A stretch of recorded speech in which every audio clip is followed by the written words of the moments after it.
भीतर आत्मघाती यंत्र स्थापित कर दिए थे।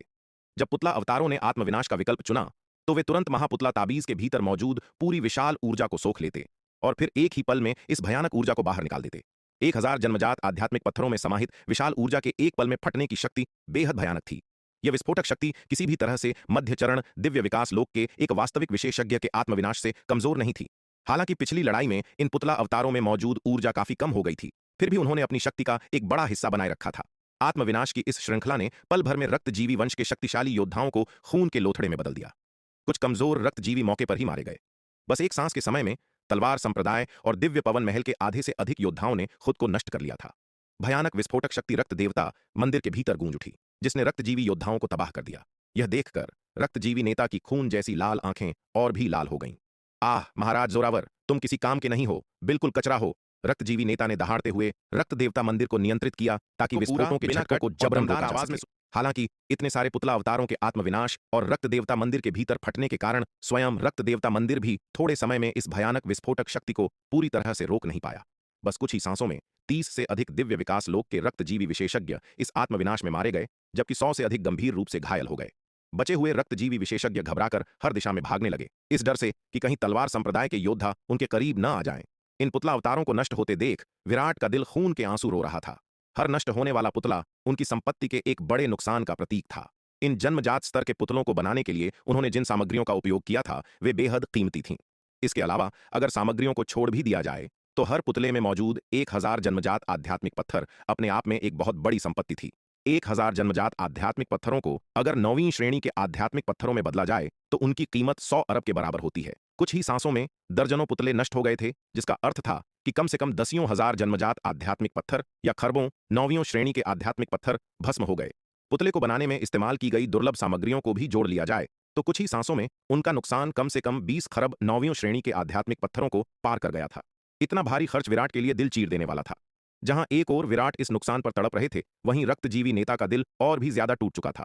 जब से वे शक्ति सिंधु महाद्वीप पर आए थे, उनके रक्तजीवी कबीले ने कभी इतना बड़ा नुकसान नहीं उठाया था। महाराज जोरावर, तुम बेकार इंसान, मैं तुम्हें मार डालूंगा। ऐसे कचरे को जिंदा रखने का क्या फायदा, इसे मार डालो। आह, खून पी पी कर मैंने सालों में जो घाव भरे थे वे सब पूरी तरह से बर्बाद हो गए। कितनी घृणास्पद बात है, बहुत ही घृणास्पद। एक के बाद एक गंभीर रूप से घायल रक्तजीवी दानव गुस्से से पागल हो रहे थे। खजाने उन्होंने अपना सारा गुस्सा महाराज जोरावर पर निकाल दिया और उसकी ओर दौड़ पड़े। वे एक बड़ी दावत की उम्मीद में यहां आए थे, इसलिए वे बहुत उत्सुक थे। आखिरकार अगर उन्होंने इतने सारे दिव्य विकास लोक के विशेषज्ञों का खून पी लिया होता तो उनकी साधना में बहुत बड़ी वृद्धि होती। हालांकि उन्हें जिस दावत की उम्मीद थी वह तो नहीं मिली, उल्टे उन्हें एक विनाशकारी झटके का सामना करना पड़ा। मुर्गी चुराने की उनकी कोशिश उन पर ही भारी पड़ गई थी, जिससे ये रक्तजीवी विशेषज्ञ आग बबूला हो गए थे। नहीं नहीं, पवित्र स्वामियों, कृपया मेरी बात सुनिए। रक्तजीवी विशेषज्ञों को अपनी ओर आते देख महाराज जोरावर पूरी तरह से घबरा गया और बार बार दया की भीख मांगने लगा। लेकिन इन क्रोधित रक्तजीवी विशेषज्ञों ने उसकी एक न सुनी। उन्होंने झपट्टा मारा, महाराज जोरावर के टुकड़े टुकड़े कर दिए और अपनी पिछली चोटों से खोई हुई ऊर्जा को वापस पाने के लिए उसे निगल गए। यह कितनी दयनीय बात थी कि रक्त पिशाच संप्रदाय का पूर्व प्रमुख अंततः उन्हीं रक्तजीवियों द्वारा टुकड़ों में फाड़ दिया गया जिनकी वह सेवा करता था, और उसे एक खौफनाक मौत मिली। विराट, मैं तुम्हें रक्त देवता मंदिर से जाने दूंगा। अब से हमारे रक्त कबीले और तुम्हारे तलवार संप्रदाय का एक दूसरे से कोई लेना देना नहीं होगा। कैसा रहेगा? रक्त कबीले के नेता ने विराट को घूरते हुए कहा। उसका चेहरा बर्फ की तरह ठंडा था। यह दृश्य उसकी उम्मीदों से कहीं परे था। तलवार संप्रदाय और दिव्य पवन महल के योद्धाओं को वास्तव में भूमिगत रक्त देवता मंदिर में लालच देकर लाया गया था, लेकिन दुर्भाग्य से जो अंदर आए थे वे उनके असली रूप नहीं, बल्कि केवल उनके पुतला अवतार थे। इन पुतला अवतारों को नष्ट करने से उन्हें कोई का नहीं, इसलिए विराट और अन्य लोगों के साथ लड़ना जारी रखने से उन्हें कोई लाभ नहीं होने वाला था। अगर तलवार संप्रदाय के इन योद्धाओं को ज्यादा मजबूर किया गया तो वे अपने बाकी पुतला अवतारों को भी नष्ट कर सकते थे, जिससे उन्हें और भी भारी नुकसान पहुंचता। इन परिस्थितियों में घमंडी रक्त कबीले के पास अनिच्छा से झुकने के अलावा कोई चारा नहीं था। कोई लेना देना नहीं? हे तुम रक्तजीवी कचरे, क्या तुम कुछ ज्यादा ही नादान नहीं हो? विराट ने व्यंग्य करते हुए कहा। मैंने इतनी मुश्किलों के बाद जाकर इस मछलियों के झुंड को पकड़ा है और तुम उम्मीद करते हो कि मैं बस ऐसे ही जाने दूंगा? तुम्हें लगता है कि तुम अपनी इस मामूली ताकत से हमारा सामना कर सकते हो? तुम बहुत नादान हो। अगर तुम सब खुद को नष्ट भी कर लो तो भी तुम हम में से कितनों को नुकसान पहुंचा सकते हो। वे असावधान थे और उन्हें एहसास नहीं हुआ कि ये तलवार संप्रदाय के योद्धा सभी पुतला अवतार थे, मांस और खून के इंसान नहीं। इसीलिए वे धोखा खा गए। अगर वे पहले से सतर्क होते तो वे इतने मूर्ख नहीं होते कि इन पुतला अवतारों को करीब आने देते। जब तक यह करीबी संपर्क नहीं था, भले ही ये पुतले खुद को नष्ट कर लेते, उनके लिए कोई बड़ा नुकसान पहुंचाना मुश्किल होता। इसके अलावा यह रक्त देवता मंदिर के भीतर था, जहां इसका पूर्ण नियंत्रण था। चिंता मत करो, मैंने कभी नहीं सोचा था कि मैं केवल इन पुतला अवतारों के साथ तुमसे निपट सकता हूं। ये तो बस शुरुआत है। असली दावत तो अभी बाकी है, इसलिए तुम इसे धीरे धीरे छक सकते हो, विराट ने मुस्कुराते हुए कहा। यह सुनकर रक्तजीवी नेता के चेहरे के भाव बदल गए। उसने एक रक्तजीवी योद्धा की ओर मुड़कर कहा, रक्तमानव, बाहर जाओ और देखो कि बाहर क्या चल रहा है। जी, नेता। रक्तमानव नाम का वह रक्तजीवी योद्धा झुककर सहमत हुआ और फिर रक्त देवता मंदिर के बाहर की ओर चल दिया। वह भूमिगत मार्ग से होते हुए सतह की ओर बढ़ा। हालांकि जैसे ही वह बाहर निकला, अनगिनत भयानक हमलों ने उसे घेर लिया। नहीं, रक्तमानव नाम के उस रक्तजीवी योद्धा को प्रतिक्रिया करने का समय ही नहीं मिला और वह भयानक हमलों की चपेट में आकर पल भर में मांस के लोथड़े में बदल गया। शार्दुल, यह लो। विराट के स्वर्ण ड्रैगन अवतार ने मृत अंतिम चरण दिव्य विकास लोक के रक्तजीवी के शव को शार्दुल की ओर फेंकते हुए कहा। धन्यवाद बॉस। शार्दुल ने खुशी से चमकते चेहरे के साथ अंतिम चरण दिव्य विकास लोक के रक्तजीवी के शव को एक ही बार में निगल लिया। बाहर जो शार्दुल था वह असली शार्दुल था, जबकि भूमिगत रक्त देवता मंदिर में मौजूद शार्दुल स्वाभाविक रूप से विराट द्वारा बनाया गया एक पुतला अवतार था। इतने सारे पुतला अवतारों में से सबसे मुश्किल निर्माण विराट के स्वर्ण ड्रैगन अवतार शार्दुल, विशाल कछुए, नन्ही चिड़िया और माया के थे। इतने शक्तिशाली पुतला अवतार बनाना कोई आसान काम नहीं था, खासकर यह सुनिश्चित करने के लिए कि रक्त पिशाच संप्रदाय कोई खामी न पकड़ सके। विराट द्वारा बनाए गए पुतला अवतारों में शार्दुल, विशाल कछुए, नन्ही चिड़िया और माया की कुछ क्षमताएं होनी चाहिए थीं, जैसे कि नन्ही चिड़िया की जन्मजात फीनिक्स अग्नि, जिसने इसे और भी कठिन बना दिया। इसे और भी असली दिखाने के लिए नन्ही चिड़िया ने अपनी जन्मजात फीनिक्स अग्नि का एक हिस्सा पुतला अवतार में स्थानांतरित कर दिया था। अगर इसका पुतला अवतार खो जाता और इसकी जन्मजात फीनिक्स अग्नि का वह हिस्सा बर्बाद हो जाता तो नुकसान बहुत बड़ा होता। मूल रूप से विराट नहीं चाहते थे कि नन्ही चिड़िया इस अभियान में भाग ले, ताकि उसके पुतला अवतार के नष्ट होने से उसे ज्यादा नुकसान न हो। हालांकि नन्ही चिड़िया ने भाग लेने की जिद की, इसलिए विराट के पास एक ऐसा पुतला अवतार बनाने के लिए भारी मेहनत करने के अलावा कोई विकल्प नहीं था जो उसकी जन्मजात फीनिक्स अग्नि को समाहित कर सके। विराट, शार्दुल, विशाल कछुए, नन्ही चिड़िया और माया के पुतला अवतार सभी बेहद मूल्यवान थे। एक को भी खोने से बहुत बड़ा नुकसान होता, खासकर इसलिए क्योंकि विराट के पास उस पुतला अवतार में मेघ चित्रित प्राचीन तलवार और नीलम कवच जैसे दो सर्वोच्च खजाने भी थे। उन्हें खोना विराट के लिए केवल दिल के दर्द से कहीं अधिक होता। इसलिए भूमिगत रक्त देवता मंदिर में जब तक अत्यंत आवश्यक न हो, वह उस पुतला अवतार को नष्ट नहीं होने देंगे। शार्दुल, विशाल कछुआ, नन्ही चिड़िया और माया भी अपने पुतला अवतारों को नष्ट करने में संकोच कर रहे थे। इसका उपयोग करने के बाद वे सभी समझ गए थे कि विराट ने उनके लिए जो पुतला अवतार बनाया था वह कितना कीमती था। अंतिम चरण दिव्य विकास लोक के रक्तजीवी के शव का सेवन करने के बाद शार्दुल की साधना के स्तर को तेजी से बढ़ते देख नन्ही चिड़िया ईर्ष्या महसूस किए बिना नहीं रह सकी। इस मूर्ख बाघ की साधना बढ़ाने का तरीका वास्तव में सरल और सुविधाजनक था। उसे बस निगलते रहना था और उसकी साधना लगातार आसमान छूने लगती, उसकी अपनी कठिन साधना से कहीं ज्यादा आसान। हालांकि नन्ही चिड़िया यह भी जानती थी कि शार्दुल की इस प्रतिभा से वह ईर्ष्या नहीं कर सकती, क्योंकि यह शार्दुल कबीले की एक अनूठी स्वर्ग विरोधी प्रतिभा थी जिसे दूसरी जातियां नहीं सीख सकती थीं। ऐसा लगता था कि इस मूर्ख बाघ से पिछड़ने से बचने के लिए उसे भविष्य में और भी अधिक लगन से साधना करनी होगी। जमीन के नीचे रक्त देवता मंदिर में रक्तजीवी नेता ने त्योहारी चढ़ा ली। जब उसने देखा कि रक्त मानव काफी समय बाद भी नहीं लौटा है। रक्त भैरव, रक्तनाद, रक्तकाल, कुछ आदमियों को बाहर ले जाओ और देखो कि बाहर क्या चल रहा है। रक्त मानव के साथ वास्तव में क्या हुआ है?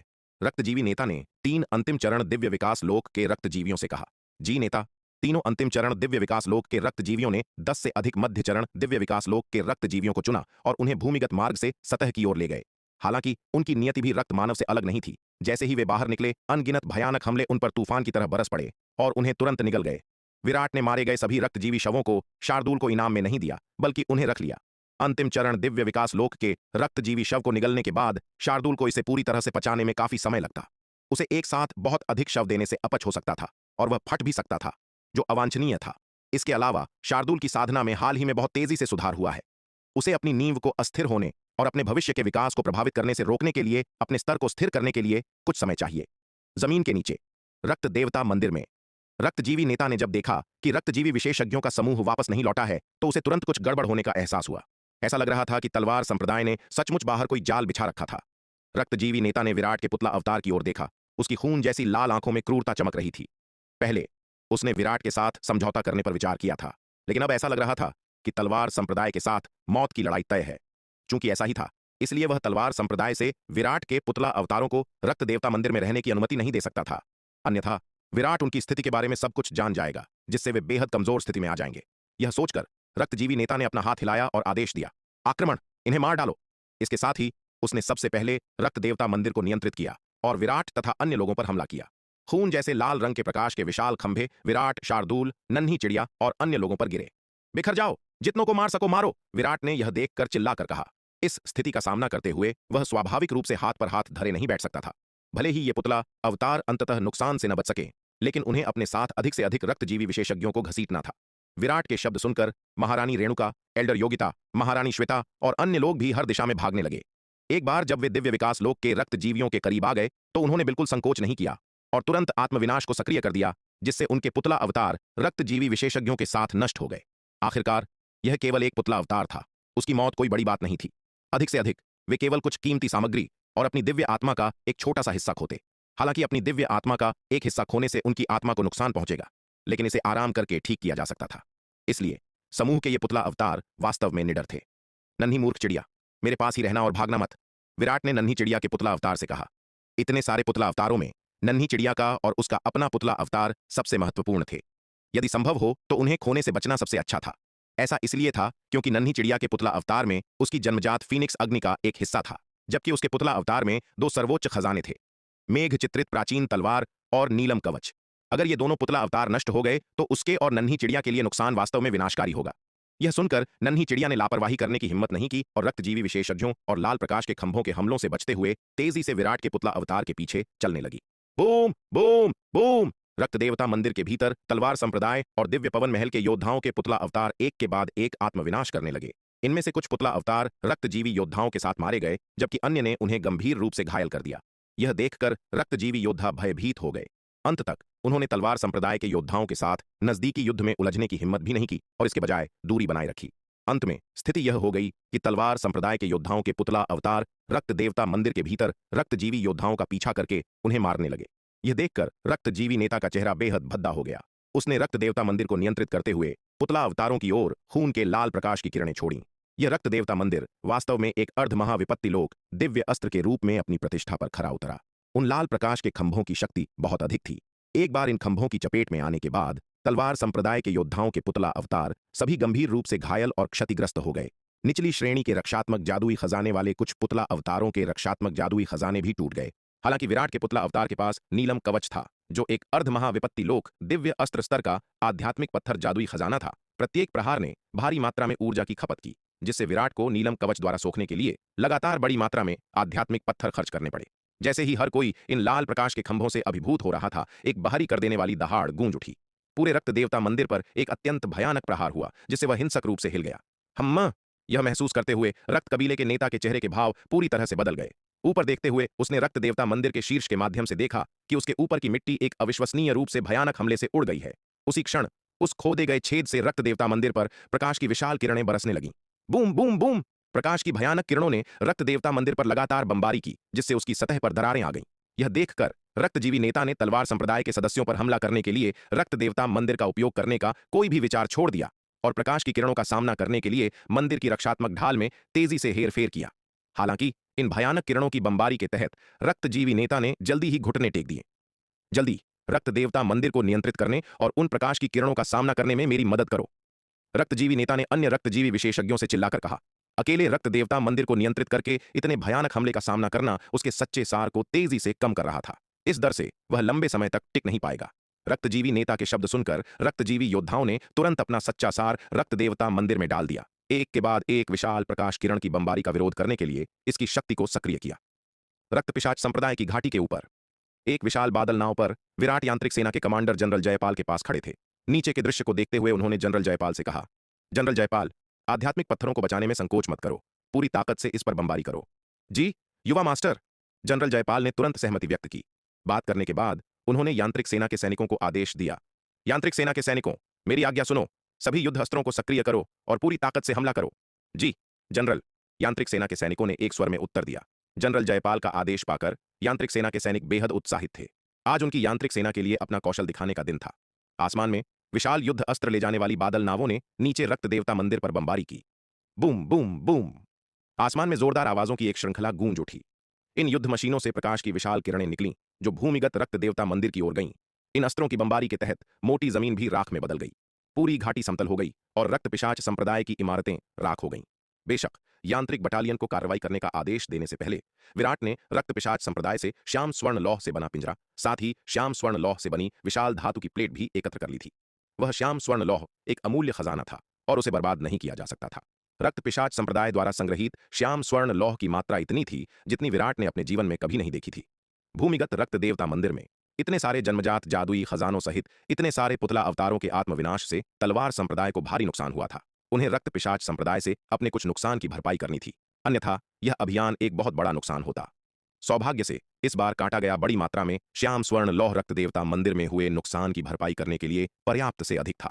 बादल नाव पर खड़े होकर विराट ने भूमिगत युद्ध अस्त्रों द्वारा रक्त देवता मंदिर पर लगातार बमबारी करते देखा और खुद को कोसने से नहीं रोक पाए। धत तेरे की, यह रक्त देवता मंदिर वास्तव में बहुत मजबूत है। इस पूरे हमले के बावजूद हम इसकी रक्षा को नहीं तोड़ सकते। उन्होंने इस बार 90 से अधिक युद्ध अस्त्र तैनात किए थे, जिनमें से सबसे निचली श्रेणी कम से कम उच्च श्रेणी जन्मजात थी और उनमें से 15 शीर्ष श्रेणी जन्मजात युद्ध अस्त्र थे। विराट ने प्रत्यक्ष रूप से शीर्ष श्रेणी जन्मजात युद्ध अस्त्रों की शक्ति देखी थी। एक पूर्ण शक्ति वाला प्रहार करोड़ों मील के दायरे वाले तारे को चकनाचूर कर सकता था। 10 शीर्ष श्रेणी जन्मजात युद्ध अस्त्रों की एक साथ बमबारी भयानक थी। यह तो छोड़िए, इन 10 शीर्ष श्रेणी जन्मजात युद्ध अस्त्रों के अलावा 80 से अधिक उच्च श्रेणी जन्मजात युद्ध अस्त्र भी किनारे से सहायता कर रहे थे। इस तरह के भयानक हमले से एक चरम दिव्य विकास लोक के विशेषज्ञ के भी राख में बदल जाने की संभावना थी। फिर भी शक्तिशाली हमले के बावजूद रक्त देवता महल पूरी तरह से अडिग रहा। युद्ध मशीनों को एक के बाद एक गोले दागते देख विराट का चेहरा दर्द से सिकुड़ गया। इन युद्ध मशीनों के हर प्रहार में भारी मात्रा में ऊर्जा की खपत होती थी। एक उच्च श्रेणी जन्मजात युद्ध मशीन को पूरी शक्ति से चलाने के लिए 1 अरब नौवीं श्रेणी के आध्यात्मिक पत्थरों की आवश्यकता होती थी। एक शीर्ष श्रेणी जन्मजात युद्ध मशीन को पूरी शक्ति से चलाने के लिए 10 अरब नौवीं श्रेणी के आध्यात्मिक पत्थरों की आवश्यकता होती थी। इन 90 से अधिक युद्ध मशीनों की एक ही बौछार ने 180 अरब से अधिक नौवीं श्रेणी के आध्यात्मिक पत्थरों के बराबर खपत की। हमले की शुरुआत के बाद से इन युद्ध मशीनों ने पहले ही 10 दौर की बमबारी कर ली थी। 10 दौर की बमबारी ने 18 खरब से अधिक नौवीं श्रेणी के आध्यात्मिक पत्थरों की खपत की थी। धिक्कार है, युद्ध वास्तव में एक बहुत महंगा मामला है। आधा कप चाय पीने में लगने वाले समय से भी कम समय में 18 खरब से अधिक नौवीं श्रेणी के आध्यात्मिक पत्थरों की खपत हो चुकी थी। विराट ने युद्ध अस्त्रों द्वारा उस पर बमबारी करने की संख्या गिनी और उसका दिल पछतावे से दर्द करने लगा। जब तक युद्ध के सभी अस्त्रों ने 20वें दौर के लिए रक्त देवता मंदिर पर बमबारी की, विराट की आंखें खून से लाल हो चुकी थीं। उसने दांत पीसते हुए जमीन के नीचे रक्त देवता मंदिर को घूरा। धिक्कार है, अगर उसने इस बार इन रक्तजीवी कचरों का सफाया नहीं किया तो वह सचमुच बहुत बड़े नुकसान में रहेगा। और जोर से बमबारी करो, विराट ने लाल आंखों से दहाड़ते हुए कहा। इस बिंदु पर वह स्वाभाविक रूप से आध्यात्मिक पत्थरों को बचाने में संकोच नहीं करेगा। विराट के शब्द सुनकर यांत्रिक सेना के सैनिक और भी अधिक ऊर्जावान हो गए। उन्होंने अथक मारक क्षमता के साथ भूमिगत रक्त देवता मंदिर पर बमबारी की। इस तरह के भयानक हमले के तहत 1 अरब मील से अधिक के दायरे में भूमि खंडहर में तब्दील हो गई। जमीन के नीचे रक्तजीवी भी लड़खड़ाने लगे थे। इतने भयानक हमले का सामना करते हुए रक्त देवता मंदिर होने के बावजूद वे अभी भी टिके रहने के लिए संघर्ष कर रहे थे। इस समय अधिकांश रक्तजीवी ऊपर से हो रहे भयानक हमलों का विरोध करने की पूरी कोशिश करते हुए अपने सभी सच्चे सार को रक्त देवता मंदिर में डाल रहे थे। जहां तक रक्त देवता मंदिर के भीतर मौजूद विराट, शार्दुल और नन्ही चिड़िया के पुतला अवतारों की बात है, तो रक्तजीवियों के पास उनसे निपटने के लिए बहुत कम ऊर्जा बची थी। तलवार संप्रदाय और दिव्य पवन महल के बचे हुए सदस्यों के पुतला अवतार स्वाभाविक रूप से इस अवसर को हाथ से नहीं जाने देना चाहते थे।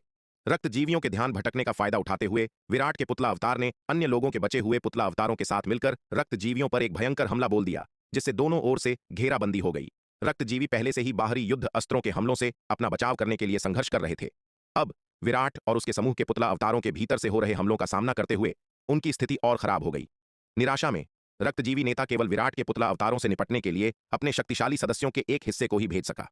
सौभाग्य से पिछले हमलों के बाद तलवार संप्रदाय और दिव्य पवन महल के योद्धाओं के अधिकांश पुतला अवतार आत्मविनाश कर चुके थे, जिससे 20 से अधिक पुतला अवतार नहीं बचे थे। अन्यथा यदि अभी भी शुरुआत में जितने पुतला अवतार होते तो ये रक्तजीवी विशेषज्ञ अभिभूत हो जाते। बेशक जबकि अधिकांश योद्धाओं के पुतला अवतारों को आत्मविनाश के लिए मजबूर किया गया था, रक्तजीवियों ने भी इस प्रक्रिया में एक बड़ी कीमत चुकाई थी। 50 से अधिक रक्तजीवी आत्मविनाश करने वाले पुतला अवतारों के साथ मारे गए और उससे भी अधिक 120 से अधिक गंभीर रूप से घायल हो गए।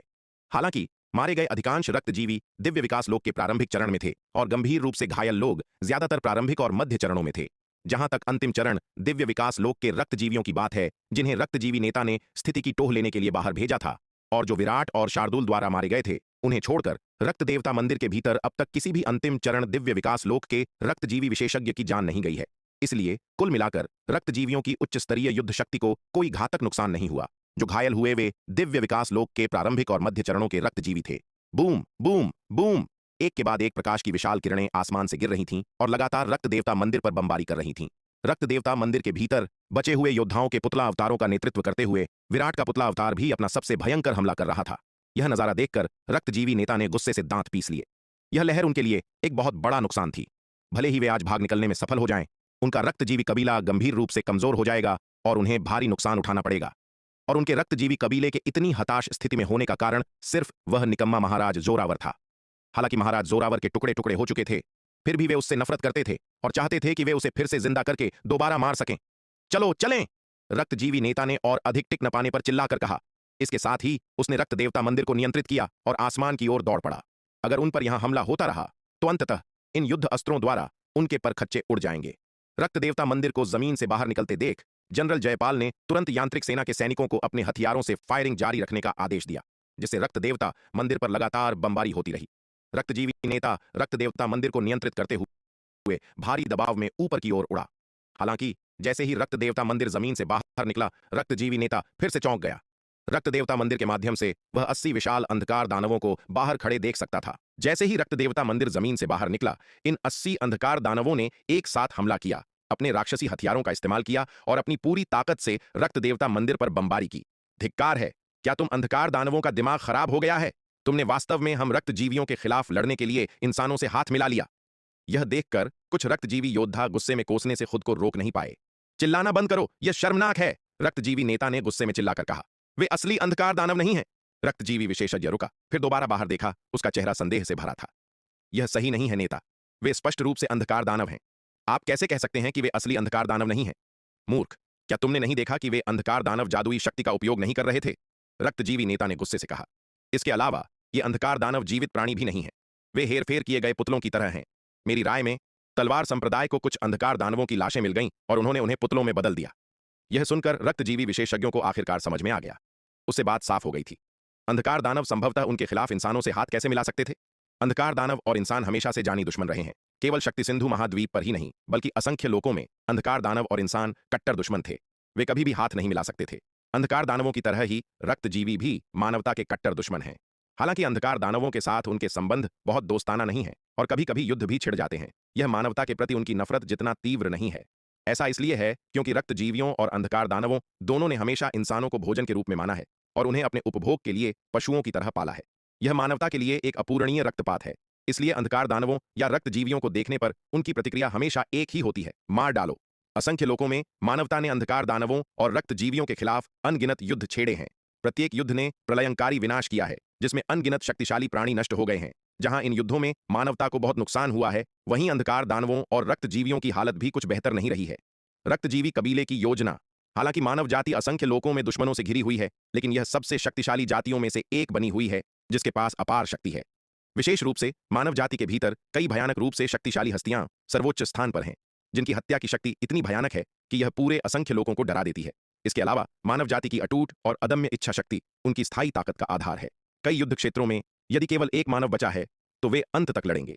हर युद्ध में, यहां तक कि जब अन्य जातियों को लाभ होता है, मानव जाति का दृढ़ प्रतिरोध उन्हें भारी नुकसान पहुंचाता है। ये रक्तजीवी जो शक्ति सिंधु महाद्वीप पर आ गए हैं, वे अवशेष हैं जो भाग्य से एक लड़ाई में बच गए। शक्ति सिंधु महाद्वीप में स्वयं कोई रक्तजीवी नहीं है, सभी रक्तजीवी अन्य दुनिया से आए हैं। शक्ति सिंधु महाद्वीप पर छिपे अधिकांश रक्तजीवी वास्तव में एक ही शेष शक्ति के हैं। उस महान युद्ध के बाद उनकी रक्तजीवी सेना पूरी तरह से हार गई थी और घबराहट में भाग गई थी। अपने हताश पलायन में वे अंतरिक्ष में बिना किसी उद्देश्य के दौड़े, इस बात की परवाह किए बिना कि कौन सी दिशा रक्तजीवी क्षेत्र की ओर ले जाती है। अंततः अपनी अराजक उड़ान के दौरान इस छोटे समूह का सामना एक स्थानिक अशांति से हुआ, जिसने उन्हें शक्ति सिंधु महाद्वीप के आसपास के क्षेत्र में पहुंचा दिया, जिससे वे पीछा करने से बच गए और जीवित रहे। हालांकि स्थानिक अशांति के साथ उनका अनुभव सुखद नहीं था। समूह के अधिकांश लोग मारे गए और जो बच गए वे सभी गंभीर रूप से घायल हो गए। परिस्थितियों से मजबूर होकर उनके पास शक्ति सिंधु महाद्वीप पर अस्थायी रूप से छिपने और गुप्त रूप से स्वस्थ होने के अलावा कोई विकल्प नहीं था। इस एकांत की अवधि के दौरान उन्होंने खुले तौर पर खुद को प्रदर्शित करने या स्वतंत्र रूप से रक्त का सेवन करने की हिम्मत नहीं की, ताकि महाद्वीप के शक्तिशाली प्राणियों का ध्यान आकर्षित न हो। उस युद्ध का अनुभव करने के बाद वे मानवता की भयानक प्रकृति को गहराई से समझ गए थे। इसलिए उन्होंने शक्ति सिंधु महाद्वीप पर हमेशा सावधानी से काम किया, अपने ठिकाने को बहुत अधिक उजागर करने की हिम्मत नहीं की। इस महाद्वीप पर खुफिया जानकारी इकट्ठा करने के लिए उन्होंने गुप्त रूप से एक बल रक्तपिशाच संप्रदाय का समर्थन किया, जिससे वे उनकी सेवा कर सकें, खुफिया जानकारी इकट्ठा कर सकें और शिकार खोज सकें। बेशक जो रक्तजीवी शक्ति सिंधु महाद्वीप पर आए थे वे सभी उनके मूल दल के नहीं थे। कुछ ऐसे अवशेष थे जो अन्य युद्ध क्षेत्रों से बच निकले थे। ये अवशेष स्वाभाविक रूप से उनके मूल दल के समान नहीं थे। शक्ति सिंधु महाद्वीप पर पहुंचने के बाद इनमें से कुछ रक्तजीवी अवशेष घमंडी हो गए और हर जगह लापरवाही से शिकार खाने लगे, और जो खुद को रोकने के लिए पर्याप्त मूर्ख नहीं थे वे सभी इंसानों द्वारा मार दिए गए। जांच की एक लंबी अवधि के बाद वे धीरे धीरे इस महाद्वीप की स्थिति को समझ गए। इस महाद्वीप पर 3 मुख्य ताकतें सबसे शक्तिशाली थीं। मानव जाति, दानव जाति और पशु जाति। बेशक पूर्वी सागर के 10 अधिपति भी एक शक्तिशाली ताकत थे, लेकिन दुर्भाग्य से वे स्वतंत्र रूप से लड़ते थे। एक अव्यवस्थित गड़बड़ी थी। हालांकि पूर्वी सागर समग्र रूप से मानव, दानव और पशु जातियों की तुलना में अधिक मजबूत था, फिर भी 10 अधिपतियों में से प्रत्येक उनसे कमतर था। बेशक पूरी शक्ति के मामले में इस महाद्वीप पर कोई अन्य गुट रक्तजीवियों की तुलना नहीं कर सकता था। वे महाद्वीप की सबसे शक्तिशाली ताकत थे। जब उन्हें इस खबर का पता चला तो रक्तजीवियों के कई शक्तिशाली सदस्य पूरी तरह से आश्वस्त हो गए। उन्हें लगा कि अब उन्हें छिपने की आवश्यकता नहीं है और वे इंसानों और दानवों को भोजन के रूप में खुले तौर पर खा सकते हैं। लेकिन जब वे वास्तव में लामबंद हुए तो उन्हें एक घातक झटके का सामना करना पड़ा, जिससे उनके रक्तजीवी दल का लगभग सफाया हो गया। तभी उन्हें सदमे के साथ एहसास हुआ कि उन्होंने पहले जो जानकारी एकत्र की थी वह केवल इस महाद्वीप की सतह की शक्ति थी। इस महाद्वीप की असली ताकत उनकी कल्पना से कहीं अधिक जटिल थी। हालांकि मानव, दानव और पशु जातियां अब कमजोर प्रतीत होती हैं, लेकिन लाखों साल पहले ये तीनों ताकतें सभी पारलौकिक क्षेत्र के विशेषज्ञों के साथ विशालकाय थीं। शक्ति सिंधु महाद्वीप की वर्तमान स्थिति का कारण यह है कि 1 करोड़ साल पहले शक्ति सिंधु महाद्वीप की मूल ताकतों और हमलावर दानव सेना के बीच एक भयंकर युद्ध छिड़ गया था। उस युद्ध के परिणाम स्वरूप आपसी विनाश हुआ, जिससे आज ये तीनों ताकतें कमजोर प्रतीत होती हैं। उस झटके के बाद रक्त कबीला फिर से छिप गया और खुले तौर पर कार्रवाई करने की हिम्मत नहीं की। उन्होंने केवल गुप्त रूप से हस्तक्षेप किया, शक्ति सिंधु महाद्वीप पर विभिन्न ताकतों के बीच लगातार अंतर्कलह को उकसाया, जिससे वे एक दूसरे को कमजोर कर सकें। रक्त कबीले की चालों के तहत मानव, दानव और पशु जातियों की शक्ति वास्तव में और कमजोर हो गई थी। इसने शक्ति सिंधु महाद्वीप पर रक्त कबीले का लाभ और भी बढ़ा कर दिया। यदि वे अपनी मूल योजना को लागू करना जारी रखते हैं तो 10,000 वर्षों के भीतर मानव, दानव और पशु जातियों की शक्ति इस हद तक कमजोर हो जाएगी जहां वे रक्त कबीले के लिए कोई वास्तविक खतरा पैदा नहीं कर पाएंगे। तब रक्तजीवियों के लिए एकांत से बाहर आने और पूरे शक्ति सिंधु महाद्वीप में फैलने का समय आ जाएगा। रक्तजीवियों की योजना शानदार थी और यदि कोई अप्रत्याशित घटना नहीं हुई तो इसके वास्तविकता बनने की उच्च संभावना थी। अंततः उन्हें शक्ति सिंधु महाद्वीप को एक करने और इसे अपना प्रजनन मैदान बनाने की अनुमति मिल जाएगी। दुर्भाग्य से तलवार संप्रदाय के उदय ने उनकी योजनाओं को पूरी तरह से बाधित कर दिया। तलवार संप्रदाय का उदय बहुत तेज था। बस कुछ ही दशकों में यह अकल्पनीय स्तर तक बढ़ गया था। शक्ति सिंधु महाद्वीप पर एक विशालकाय बन गया था। इस दर पर तलवार संप्रदाय शक्ति सिंधु महाद्वीप पर रक्तजीवियों का सबसे बड़ा खतरा बनना तय था। इस खतरे को कली में ही कुचलने के लिए उन्होंने तलवार संप्रदाय से निपटने के लिए एक बड़ी सेना भेजी। तलवार संप्रदाय और दिव्य पवन महल की उच्च स्तरीय ताकतों को एक झटके में नष्ट करने का प्रयास किया। हालांकि उन्हें जिसकी उम्मीद नहीं थी वह यह था कि जिस चीज को उन्होंने तलवार संप्रदाय के लिए बिछाया गया जाल समझा था वह अंततः तलवार संप्रदाय द्वारा उनके लिए बिछाया गया एक जाल बन गया। शिकारी और शिकार की भूमिकाएं पूरी तरह से उलट गई थीं। तलवार संप्रदाय की ताकत उनके पहले के अनुमान से कहीं अधिक थी। उन्होंने शुरुआत में यह मान लिया था कि इलाके के लाभ के साथ रक्तपिशाच संप्रदाय के क्षेत्र में इतने शक्तिशाली रक्तजीवियों को जुटाना तलवार संप्रदाय की सेना को नष्ट करने के लिए पर्याप्त से अधिक होगा। दुर्भाग्य से घटनाएं योजना से कहीं अलग तरह से सामने आईं। विराट की चालों के कारण जो मूल रूप से उनके रक्तजीवियों के फायदे थे वे उनके नुकसान बन गए। उनकी सबसे बड़ी गलती मुसीबत को न्योता देना था। तलवार संप्रदाय के पुतला अवतारों को रक्त देवता मंदिर में लालच देना। अगर तलवार संप्रदाय के पुतला अवतारों को रक्त देवता मंदिर में नहीं लाया गया होता तो रक्त देवता मंदिर की शक्तिशाली सुरक्षा की बदौलत उन्हें इतना भारी नुकसान नहीं होता। दुर्भाग्य से जीवन में कोई अगर नहीं होता। जब महंत मिहिर ने एल्डर कात्यायनी को मोहरे के रूप में इस्तेमाल करने का फैसला किया तो उनकी हार पहले से ही तय थी। विराट द्वारा एल्डर कात्यायनी को जानबूझकर एक बड़ी मछली को बाहर निकालने के लिए चारे के रूप में रखा गया था। एक बार जब रक्त पिशाच संप्रदाय ने इस मोहरे का इस्तेमाल किया तो यह चारा निगलने जैसा था और रक्त पिशाच संप्रदाय के चारा निगलने से पूरा रक्त कबीला इस मुसीबत में फंस गया। यहां तक कि विराट ने भी अनुमान नहीं लगाया था कि एल्डर कात्यायनी को चारे के रूप में छोड़ने से अंततः इतनी बड़ी मछली फंस जाएगी। सौभाग्य से एल्डर कात्यायनी मारी नहीं गई, अन्यथा इतने सारे शक्तिशाली रक्त कबीले के सदस्यों को लालच देकर बाहर निकालना असंभव होता। रक्त कबीले की चालाकी को देखते हुए ऐसी शक्ति को नष्ट करने के लिए बहुत अधिक प्रयास की आवश्यकता होती। यह सब एल्डर कात्यायनी के कारण संभव हुआ था। Boom boom boom. विराट, महारानी Renuka, elder Yogita, elder Vidushi, elder Nayana, Bhediyanath, Baldev और तलवार संप्रदाय तथा दिव्य पवन महल के अन्य विशेषज्ञों ने मध्य चरण दिव्य विकास लोक के 80 अंधकार दानव कबीले के पुतलों को नियंत्रित किया और बाहर उड़े रक्त देवता मंदिर पर एक भयंकर हमला बोल दिया। मध्य चरण दिव्य विकास लोक के इन अंधकार दानव कबीले के प्रत्येक पुतले में एक उच्च स्तरीय अंतिम चरण दिव्य विकास लोक के विशेषज्ञ की युद्ध शक्ति थी और उनकी सुरक्षा अविश्वसनीय रूप से मजबूत थी। युद्ध में उन्हें नियंत्रित करना महारानी रेणुका, एल्डर योगिता और अन्य लोगों के व्यक्तिगत रूप से लड़ने की तुलना में कहीं अधिक शक्तिशाली था। इसके अलावा दूर से इन मध्य चरण दिव्य विकास लोक के अंधकार दानव कबीले के पुतलों को नियंत्रित करना उनके लिए अधिक सुरक्षित था। जहां तक शार्दूल, नन्ही चिड़िया, विशाल कछुए और माया की बात है तो उन्होंने युद्ध में मध्य चरण दिव्य विकास लोक के अंधकार दानव कबीले के पुतलों को नियंत्रित नहीं किया बल्कि व्यक्तिगत रूप से लड़ाई की। उनकी ताकत इन मध्य चरण दिव्य विकास लोक के अंधकार दानव कबीले के पुतलों से कमजोर नहीं थी। इन पुतलों को नियंत्रित करने की तुलना में उनकी व्यक्तिगत युद्ध शक्ति और भी अधिक थी। शार्दूल, विशाल कछुआ और नन्ही चिड़िया लाखों मील लंबे विशालकाय जानवरों में बदल गए और उन्होंने रक्त देवता मंदिर पर एक भयंकर हमला शुरू कर दिया। 90 से अधिक युद्ध मशीनों द्वारा बमबारी किए जा रहे और 80 मध्य चरण दिव्य विकास लोक के अंधकार दानव कबीले के पुतलों, शार्दूल, नन्ही चिड़िया, विशाल कछुए और माया द्वारा हमला किए जा रहे रक्त देवता मंदिर की स्थिति तूफानी समुद्र में फंसी एक छोटी नाव जैसी थी। रक्त देवता मंदिर के भीतर रक्त कबीले के नेता का चेहरा बेहद गंभीर हो गया। इस तरह के भयानक हमले का सामना करते हुए उसका और अन्य रक्त कबीले के योद्धाओं का सच्चा सार तेजी से समाप्त हो रहा था। एक बार उनकी शक्ति समाप्त हो जाने के बाद वे चॉपिंग बोर्ड पर मछली की तरह होंगे, पूरी तरह से उनकी दया पर निर्भर होंगे। इसके अलावा रक्त देवता मंदिर के भीतर विराट का पुतला अवतार, साथ ही शार्दूल, विशाल कछुए, नन्ही चिड़िया और माया के पुतला अवतार उन पर लगातार हमला कर रहे थे। इस विकट स्थिति ने उन्हें पूरी तरह से चकरा दिया। रक्तजीवी नेता ने बाहर का नजारा देखा, दांत पीसे और दहाड़ा, सभी लोग संकोच मत करो, अपना सारा सच्चा सार रक्त देवता मंदिर में डाल दो। हम घेरा तोड़ पाएंगे या नहीं, यह इसी एक आखिरी जुए पर निर्भर करता है। जी नेता, रक्तजीवी विशेषज्ञों ने एक स्वर में उत्तर दिया। वे अपनी खतरनाक स्थिति से अच्छी तरह वाकिफ थे। एक भी गलती उनकी सभी ताकतों के पूर्ण विनाश का कारण बन सकती थी। इस समय उन्होंने अपने सच्चे सार को और अधिक बचाने की हिम्मत नहीं की और अपनी सारी शक्ति रक्त देवता मंदिर में डाल दी। इतनी अपार शक्ति के समर्थन से एक हम की ध्वनि के साथ पूरे रक्त देवता मंदिर ने पल भर में एक अतुलनीय रूप से घने खून के लाल प्रकाश का उत्सर्जन किया। बूम बूम बूम, रक्त देवता मंदिर से लाल प्रकाश की विशाल किरणें निकलीं जो उन्हें घेरने वाले मध्य चरण दिव्य विकास लोक के अंधकार दानव पुतलों की ओर गईं। इन लाल किरणों की बमबारी के तहत अविश्वसनीय रूप से मजबूत मध्य चरण दिव्य विकास लोक के अंधकार दानव पुतलों में पल भर में कई बड़े छेद हो गए। कुछ मध्य चरण दिव्य विकास लोक के अंधकार दानव पुतले तो सीधे नष्ट ही हो गए। हताशा में एक दरार खोलने के बाद रक्त देवता मंदिर इस छेद से होकर बाहर की ओर दौड़ा। जब तक वे इस घेरे से बाहर निकल सकते थे तब तक उनके पास जीवित रहने का अवसर था। धिक्कार है, वे सचमुच टिके रह सकते हैं। यह देखकर विराट अंधेरा चेहरा लिए कोसने से खुद को रोक नहीं पाया। ऐसा लगता है कि मेरे पास अपना आखिरी त्रुप का पत्ता इस्तेमाल करने के अलावा कोई विकल्प नहीं है। दूसरी ओर आसमान में विराट का स्वर्ण ड्रैगन अवतार 1 लाख लोगों की क्षमता वाले 8वें स्तर के शीर्ष श्रेणी के युद्ध अस्त्र पर सवार था। उसके बगल में 30 युद्ध व्यूह के दिग्गज खड़े थे, जिनमें से प्रत्येक 10,000 फीट लंबा था। विराट के स्वर्ण ड्रैगन अवतार द्वारा नियंत्रित इन 30 विशाल युद्ध व्यूह सैनिकों ने एक गहन और शक्तिशाली युद्ध व्यूह का गठन किया। यह व्यूह महासुवर्ण युद्ध व्यूह था, एक ऋण व्यूह की विरासत जो विराट को अनंत परम मीनार के दूसरे स्तर का 51वां सितारा रोशन करने पर मिली थी। सभी लोग तैयार हो जाओ, विराट के स्वर्ण ड्रैगन अवतार ने भीड़ से चिल्लाकर कहा, घेराबंदी तोड़कर बाहर निकलने वाले रक्त देवता मंदिर की ओर देखते हुए। जी युवा मास्टर, सैनिकों ने एक स्वर में उत्तर दिया। बहुत बढ़िया, विराट ने सिर हिलाया। उसने हजारों फीट लंबी विशाल तलवार घुमाई जो नाग पाताल तलवार से बदली गई थी और युद्ध व्यूह सैनिकों की शक्ति को जुटाना शुरू किया, उसे नाग पाताल तलवार में प्रवाहित किया।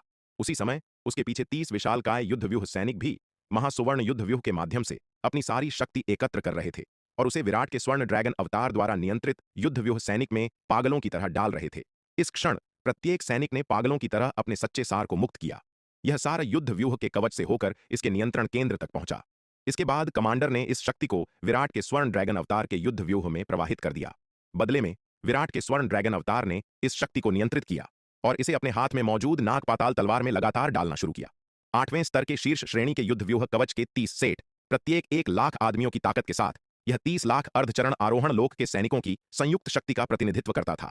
एक साथ इकट्ठी की गई ऐसी भयानक शक्ति को सहन करना एक अर्ध महाविपत्ति लोक दिव्य अस्त्र के लिए भी असहनीय होगा, जिससे संभवतः उसका पतन हो जाएगा।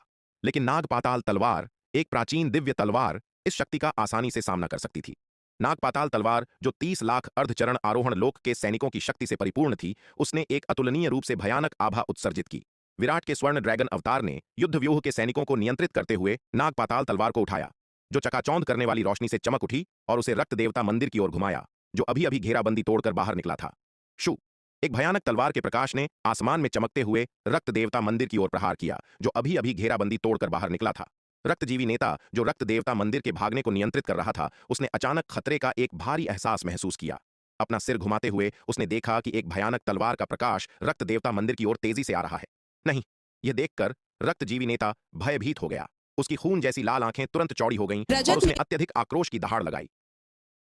यह तलवार का प्रकाश बहुत ही भयानक था, जो उसे निराशा और आसन्न मृत्यु के अत्यधिक एहसास से भर रहा था। वह अच्छी तरह जानता था कि अकेले रक्त देवता मंदिर इतने भयानक प्रहार का सामना नहीं कर सकता। उस क्षण रक्तजीवी नेता ने रक्त देवता मंदिर को नियंत्रित करने की हताश कोशिश की, उस भयानक तलवार के प्रकाश से बचने का प्रयास किया, लेकिन दुर्भाग्य से तलवार का प्रकाश बहुत तेज था, इतना तेज कि उसे प्रतिक्रिया करने का समय ही नहीं मिला। जिस क्षण उसने तलवार के प्रकाश को देखा, वह रक्त देवता मंदिर से टकरा चुका था। रजत, मेरा सवाल एक तेज तलवार के प्रकाश ने विशाल रक्त देवता मंदिर को वैसे ही काट दिया जैसे कोई ब्लेड पनीर को आसानी से काट देता है। अविश्वसनीय रूप से मजबूत रक्त देवता मंदिर को इस एक तलवार के प्रहार ने 2 टुकड़ों में चीर दिया था। तलवार का प्रकाश रक्त देवता मंदिर में फैल गया और इसके संपर्क में आने वाले किसी भी रक्तजीवी योद्धा को पल भर में राख कर दिया। उन्हें चीखने का मौका तक नहीं मिला। इस एक तलवार के प्रहार ने रक्तजीवी नेता सहित 100 से अधिक रक्तजीवी योद्धाओं को नष्ट कर दिया। इस बीच विराट, शार्दूल, नन्ही चिड़िया और विशाल कछुए के पुतला अवतार जो रक्त देवता मंदिर के अंदर थे पहले ही एक कोने में छिप गए थे और तलवार के प्रकाश से बच गए थे। तलवार संप्रदाय और दिव्य पवन महल के 150 से अधिक पुतला अवतारों में से केवल विराट, शार्दूल, नन्ही चिड़िया और विशाल कछुआ ही जीवित बचे हैं। यहां तक कि माया का पुतला अवतार भी रक्तजीवी विशेषज्ञों के साथ युद्ध के दौरान आत्मविनाश करने के लिए मजबूर हो गया था। बेशक माया का पुतला अवतार अपनी अत्यंत उच्च श्रेणी की सामग्रियों और इसमें मौजूद जन्मजात आध्यात्मिक पत्थरों की ऊर्जा के कारण साधारण पुतला अवतारों की तुलना में कहीं अधिक शक्तिशाली था। इसलिए उसके पुतला अवतार का आत्मविनाश अन्य पुतला अवतारों की तुलना में कहीं अधिक शक्तिशाली था। जब माया के पुतला अवतार ने आत्मविनाश किया तो उसने सीधे 2 अंतिम चरण दिव्य विकास लोक के रक्तजीवी विशेषज्ञों को मार डाला और 3 अन्य को गंभीर रूप से घायल कर दिया। पिछली लड़ाइयों के बाद और विराट के स्वर्ण ड्रैगन अवतार द्वारा 30 लाख अर्धचरण आरोहण लोक के सैनिकों की शक्ति इकट्ठा करने के साथ नाग पाताल तलवार के प्रहार ने 200 से अधिक रक्तजीवी विशेषज्ञों को मार डाला था। 100 से भी कम रक्तजीवी योद्धा जीवित बचे हैं और इनमें से 1/3 से भी कम सुरक्षित हैं। 2/3 से अधिक गंभीर रूप से घायल हैं। यह कैसे संभव है? रक्त देवता मंदिर को 2 टुकड़ों में बांटते हुए और सैकड़ों रक्तजीवी योद्धाओं को एक ही तलवार के प्रहार से मिटते हुए देखकर बचे हुए रक्तजीवी योद्धा पूरी तरह से स्तब्ध रह गए। उनके सामने के नजारे पर अविश्वास से उनकी आंखें फटी रह गईं। तलवार संप्रदाय के पास इतने भयानक रूप से शक्तिशाली विशेषज्ञ कैसे हो सकते हैं?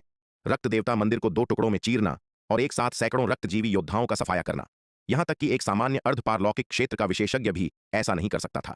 शायद सच्चे पारलौकिक क्षेत्र के बहुत करीब का कोई सर्वोच्च विशेषज्ञ ही दिव्य अस्त्र का उपयोग करते हुए ऐसा कारनामा कर सकता था। लेकिन तलवार संप्रदाय के पास सच्चे पारलौकिक क्षेत्र के करीब का कोई सर्वोच्च विशेषज्ञ कैसे हो सकता है? इस समय ये रक्तजीवी योद्धा पूरी तरह से गूंगे हो गए थे। अगर उन्हें पता होता कि तलवार संप्रदाय के पास ऐसे भयानक रूप से शक्तिशाली विशेषज्ञ हैं तो वे इतने लापरवाह कैसे हो सकते थे कि कूदकर सीधे तलवार संप्रदाय से मुकाबला करें। तुम वहां क्या खड़े हो? भागो! ठीक उसी समय जब रक्तजीवी विशेषज्ञों का समूह अपने सामने के अविश्वसनीय दृश्य से स्तब्ध था, उनके बीच से एक आवाज गूंज उठी। यह एक रक्तजीवी विशेषज्ञ था जिसे सबसे पहले होश आया था। तलवार संप्रदाय के दिव्य विकास लोक के विशेषज्ञों को उन्हें घेरते हुए देखकर गुस्से से दहाड़ रहा था। यह दहाड़ सुनकर रक्तजीवी विशेषज्ञों ने तुरंत प्रतिक्रिया दी और हर दिशा में भागने लगे। भागने की कोशिश कर रहे हो, बहुत देर हो चुकी है। यह देखकर विराट ने व्यंग्यपूर्वक मुस्कुराते हुए कहा। उसने पवन प्रलय तुम्बी निकाली, उसका ढक्कन खोला और अंतहीन पवन प्रलय रक्तजीवी विशेषज्ञों की ओर उमड़ पड़े। स्वर्ण ड्रैगन अवतार उस तलवार के प्रहार को करने के लिए 30 लाख अर्धचरण आरोहण लोक के सैनिकों को नियंत्रित करने में अपना सारा सच्चा सार समाप्त कर चुका था और अब लड़ने में सक्षम नहीं था। पवन प्रलय तुम्बी को नियंत्रित करने वाला स्वाभाविक रूप से विराट का असली शरीर था। हालांकि विराट का मुख्य शरीर युद्ध शक्ति के मामले में स्वर्ण ड्रैगन अवतार से काफी कमजोर था, लेकिन पवन प्रलय तुम्बी को नियंत्रित करके वह अभी भी दुर्जेय शक्ति का उपयोग कर सकता था। इसके अलावा विराट ने अनगिनत कीमती सामग्रियों का उपयोग करके जिस पुतला अवतार को बड़ी मेहनत से तैयार किया था, वह युद्ध शक्ति के मामले में स्वर्ण ड्रैगन अवतार से बहुत कमजोर नहीं था। विशेष रूप से ध्यान देने योग्य बात यह थी कि पुतला अवतार के पास मेघ चित्रित प्राचीन तलवार थी जो आपदाओं को बदलने में सक्षम एक दिव्य अस्त्र था। विराट का मुख्य शरीर और पुतला अवतार दोनों ही भागने वाले रक्तजीवी योद्धाओं का लगातार पीछा कर रहे थे। शार्दूल, नन्ही चिड़िया और विशाल कछुए भी अपने मुख्य शरीरों और पुतला अवतारों दोनों में भागते हुए रक्तजीवी योद्धाओं का लगातार पीछा करते हुए युद्ध में शामिल हो गए। नन्ही चिड़िया ने सबसे पहले पुतला अवतार के भीतर बची अपनी जन्मजात फीनिक्स अग्नि का हिस्सा वापस ले लिया और फिर नवनाग दिव्य अग्निढाल की प्रतिकृति के साथ मिलकर आसमान में उग्र लपटों से भर दिया, जिससे पूरा आसमान आग के समुद्र में बदल गया। नवनाग दिव्य अग्निढाल की प्रतिकृति, जिसने वर्षों से अनंत परम मीनार के दूसरे स्तर में विशाल मात्रा में तारों की रोशनी को सोख लिया था और जिसे नन्ही चिड़िया की जन्मजात फीनिक्स अग्नि द्वारा और पोषित किया गया था, अब एक शीर्ष श्रेणी के जन्मजात जादुई अस्त्र में उन्नत हो गई है। नवनाग दिव्य अग्निढाल की यह प्रतिकृति नन्ही चिड़िया की प्रतिभा को पूरी तरह से पूरक करती है, जो उसके हाथों में अकल्पनीय शक्ति प्रदान करती है। नवनाग दिव्य अग्निढाल की प्रतिकृति के साथ नन्ही चिड़िया चरम दिव्य विकास लोक के विशेषज्ञ के करीब की युद्ध शक्ति का उपयोग भी कर सकती है। आसमान में 9 विशाल अग्नि ड्रैगन दहाड़ते हुए रक्तजीवी विशेषज्ञों की ओर झपटे। प्रारंभिक दिव्य विकास लोक के रक्तजीवी विशेषज्ञ भयानक लपटों के संपर्क में आते ही तुरंत राख में बदल गए। मध्य दिव्य विकास लोक के रक्तजीवी विशेषज्ञ जो अग्नि ड्रैगनों में उलझ गए थे, वे भी ज्यादातर मारे गए। केवल अंतिम दिव्य विकास लोक के रक्तजीवी विशेषज्ञ ही इन भयानक अग्नि ड्रैगनों का मुकाबला कर सकते थे। यह देखकर शार्दूल भी पीछे नहीं रहने वाला था। वह आसमान की ओर दहाड़ा। उसका चौड़ा मुंह एक अविश्वसनीय रूप से भयानक ब्लैक होल में बदल गया। इस ब्लैक होल में एक अत्यंत भयानक चूसने की शक्ति थी, जिसने घबराए हुए 1 दर्जन से अधिक रक्तजीवी योद्धाओं को पूरा निगल लिया। विशाल कछुआ भी एक विशाल रूप में बदल गया जिसकी पीठ आसमान को छू रही थी, जो हवा में मंडराते हुए उनके रास्ते को पूरी तरह से रोक रहा था। माया, एक भाला लिए हुए जो परिवर्तन के दिव्य अस्त्र में आधा कदम था, ने पर्वत भंजक दानव दमन भाला कला का उपयोग करते हुए रक्तजीवी योद्धाओं के बीच धावा बोल दिया और अपने रास्ते में आने वाले हर किसी को बेरहमी से मार डाला। महारानी Renuka, elder Yogita, elder Vidushi, elder Nayana, elder Gargi, Bhediyanath, Baldev, elder Sagar, महारानी श्वेता और तलवार संप्रदाय और दिव्य पवन महल के अन्य योद्धा या तो मध्य चरण दिव्य विकास लोक के अंधकार दानव कबीले के पुतलों को नियंत्रित कर रहे थे या भागने वाले रक्तजीवी योद्धाओं का पीछा करने के लिए व्यक्तिगत रूप से हथियारों का उपयोग कर रहे थे। दूसरी ओर जनरल रिया ने व्यक्तिगत रूप से दिव्य बाण सेना की कमान संभाली। कवच पहने विशाल सैनिक, जिनमें से प्रत्येक 10,000 फीट लंबा था, भारी धनुष और बाण लिए हुए थे, जिससे श्याम सर लौह स्वर्ण कवच बाण व्यूह बन रहा था। हमला! जनरल रिया ने भाग रहे रक्तजीवी योद्धाओं की ओर हाथ हिलाते हुए आज्ञा दी। शू शू शू! कवचधारी सैनिकों के हाथों में मौजूद बड़े धनुषों से विशाल तीर चले, जो रक्तजीवी योद्धाओं की ओर भयानक शक्ति लेकर उड़े। इन विशाल तीरों ने आसमान में एक शक्तिशाली तीर का पिंजरा बना दिया, जिसने आसपास के स्थान को पूरी तरह से सील कर दिया। इस बाण व्यूह द्वारा निशाना बनाए गए रक्तजीवी योद्धा तुरंत फंस गए। उनके शरीर को ऐसा महसूस हो रहा था जैसे वे कीचड़ में फंस गए हों, जिससे चलना अविश्वसनीय रूप से कठिन हो गया था। अंततः भागने का कोई रास्ता न होने के कारण वे केवल असहाय रूप से तीरों को अपने ऊपर बरसते हुए देख सकते थे। अपनी नियति को स्वीकार न करने वाले कुछ रक्तजीवी योद्धाओं ने लाल तंबुओं की बौछार कर दी और उन्हें तीर के पिंजरे की ओर फेंक दिया। दुर्भाग्य से इस बाण व्यूह में समाहित शक्ति बहुत ही भयानक थी। जिस क्षण लाल तंबू बाण व्यूह से टकराए, वे उसकी अपार शक्ति से चकनाचूर हो गए। अंत में शक्तिशाली बाण व्यूह से घिरे ये रक्तजीवी योद्धा तीरों से छलनी हो गए और साही की तरह बन गए। कुछ कमजोर रक्तजीवी योद्धा तो तीरों की अपार शक्ति से सीधे खून और मांस के लोथड़े में तब्दील हो गए। तलवार संप्रदाय के दक्षिणी महाद्वीप युद्ध प्रभाग की चंद्रभेदी सेना, सप्ततारा सेना, देवगढ़ सेना, सूर्य चंद्र सेना और बैंगनी प्रकाश सेना, विशालकाय वंश की युद्ध सेना के साथ पवनगढ़ राजवंश की पवन सेना, जशपुर राजवंश की जशपुर सेना और गांवहर राजवंश की गांवहर सेना, इन सभी ने अपने कुलीन सैनिकों का नेतृत्व किया। युद्ध व्यूह और बख्तरबंद वाहनों को नियंत्रित करते हुए भाग रहे रक्तजीवी योद्धाओं को घेर कर मार डाला। इस अभियान में तलवार संप्रदाय की लगभग सभी ताकतों को लामबंद किया गया था, चाहे वह तलवार संप्रदाय की उच्च स्तरीय युद्ध शक्ति हो, दिव्य विकास लोक के विशेषज्ञ हों या सेना के विभिन्न युद्ध प्रभाग हों। लगभग हर किसी ने इस अभियान में भाग लिया। मूल रूप से विराट ने इन बलों को केवल एक बैकअप योजना के रूप में तैयार किया था और उसे उम्मीद नहीं थी कि उन्हें इस लड़ाई में पूरी तरह से शामिल किया जाएगा। हालांकि रक्तजीवियों की तैनाती की विशाल ताकत उनकी अपेक्षाओं से कहीं अधिक थी, जिससे उन्हें अपनी सभी तैयार ताकतों को निवेश करने के लिए मजबूर होना पड़ा। तलवार संप्रदाय के दिव्य विकास लोक के विशेषज्ञों और विभिन्न सेनाओं की घेराबंदी और हमले के तहत भाग रहे रक्तजीवी योद्धाओं का सफाया कर दिया गया। हालांकि जबकि प्रारंभिक और मध्य चरण दिव्य विकास लोक के रक्तजीवियों को मारना अपेक्षाकृत आसान था, अंतिम चरण दिव्य विकास लोक के रक्तजीवियों को मारना बहुत कठिन था। अंततः विराट ने अपनी रणनीति बदल दी। उन्होंने पहले विभिन्न सेनाओं से इन अंतिम चरण दिव्य विकास लोक के रक्तजीवियों को घेरने और फंसाने के लिए युद्ध व्यूह बनाने को कहा। फिर जनरल जयपाल ने यांत्रिक सेना के सैनिकों को युद्ध मशीनों को संचालित करने और इन अंतिम चरण दिव्य विकास लोक के रक्तजीवियों पर लगातार बमबारी करने का आदेश दिया। ये अंतिम चरण दिव्य विकास लोक के रक्तजीवी अविश्वसनीय रूप से तेज थे। सेनाओं द्वारा उन्हें फंसाने के लिए पहले से युद्ध व्यूह बनाए बिना युद्ध मशीनें उन्हें मार ही नहीं सकती थीं। जहां युद्ध मशीनें शक्तिशाली थीं, वहीं व्यक्तिगत योद्धाओं से निपटने में उनकी एक बड़ी कमजोरी थी। आखिरकार अंतिम चरण दिव्य विकास लोक के रक्तजीवी स्थिर नहीं खड़े रहते और खुद पर बमबारी नहीं होने देते। लेकिन इन अंतिम चरण दिव्य विकास लोक के रक्तजीवियों को पहले फंसाने के लिए युद्ध व्यूह बनाने वाली सेनाओं के साथ उनके भागने का कोई रास्ता नहीं बचा, जिससे उन्हें युद्ध मशीनों से मारना बहुत आसान हो गया। यह लड़ाई दुनिया को हिला देने वाली थी और अंततः तलवार संप्रदाय ने सभी रक्तजीवी योद्धाओं को नष्ट करने के लिए बहुत प्रयास किए। यह केवल इसलिए संभव था क्योंकि विराट ने सावधानीपूर्वक योजना बनाई थी और रक्तजीवी पूरी तरह से असावधान पकड़े गए थे। अन्यथा यदि रक्तजीवी तैयार होते तो तलवार संप्रदाय की श्रेष्ठ शक्ति के बावजूद इतने सारे रक्तजीवी योद्धाओं का सफाया करना अवास्तविक होता। फिर भी तलवार संप्रदाय को भारी नुकसान उठाना पड़ा। 5 युद्ध व्यूह कवच नष्ट हो गए और कई अन्य गंभीर रूप से घायल हो गए। इनमें से प्रत्येक बख्तरबंद व्यूह 1 लाख सैनिकों का प्रतिनिधित्व करता था।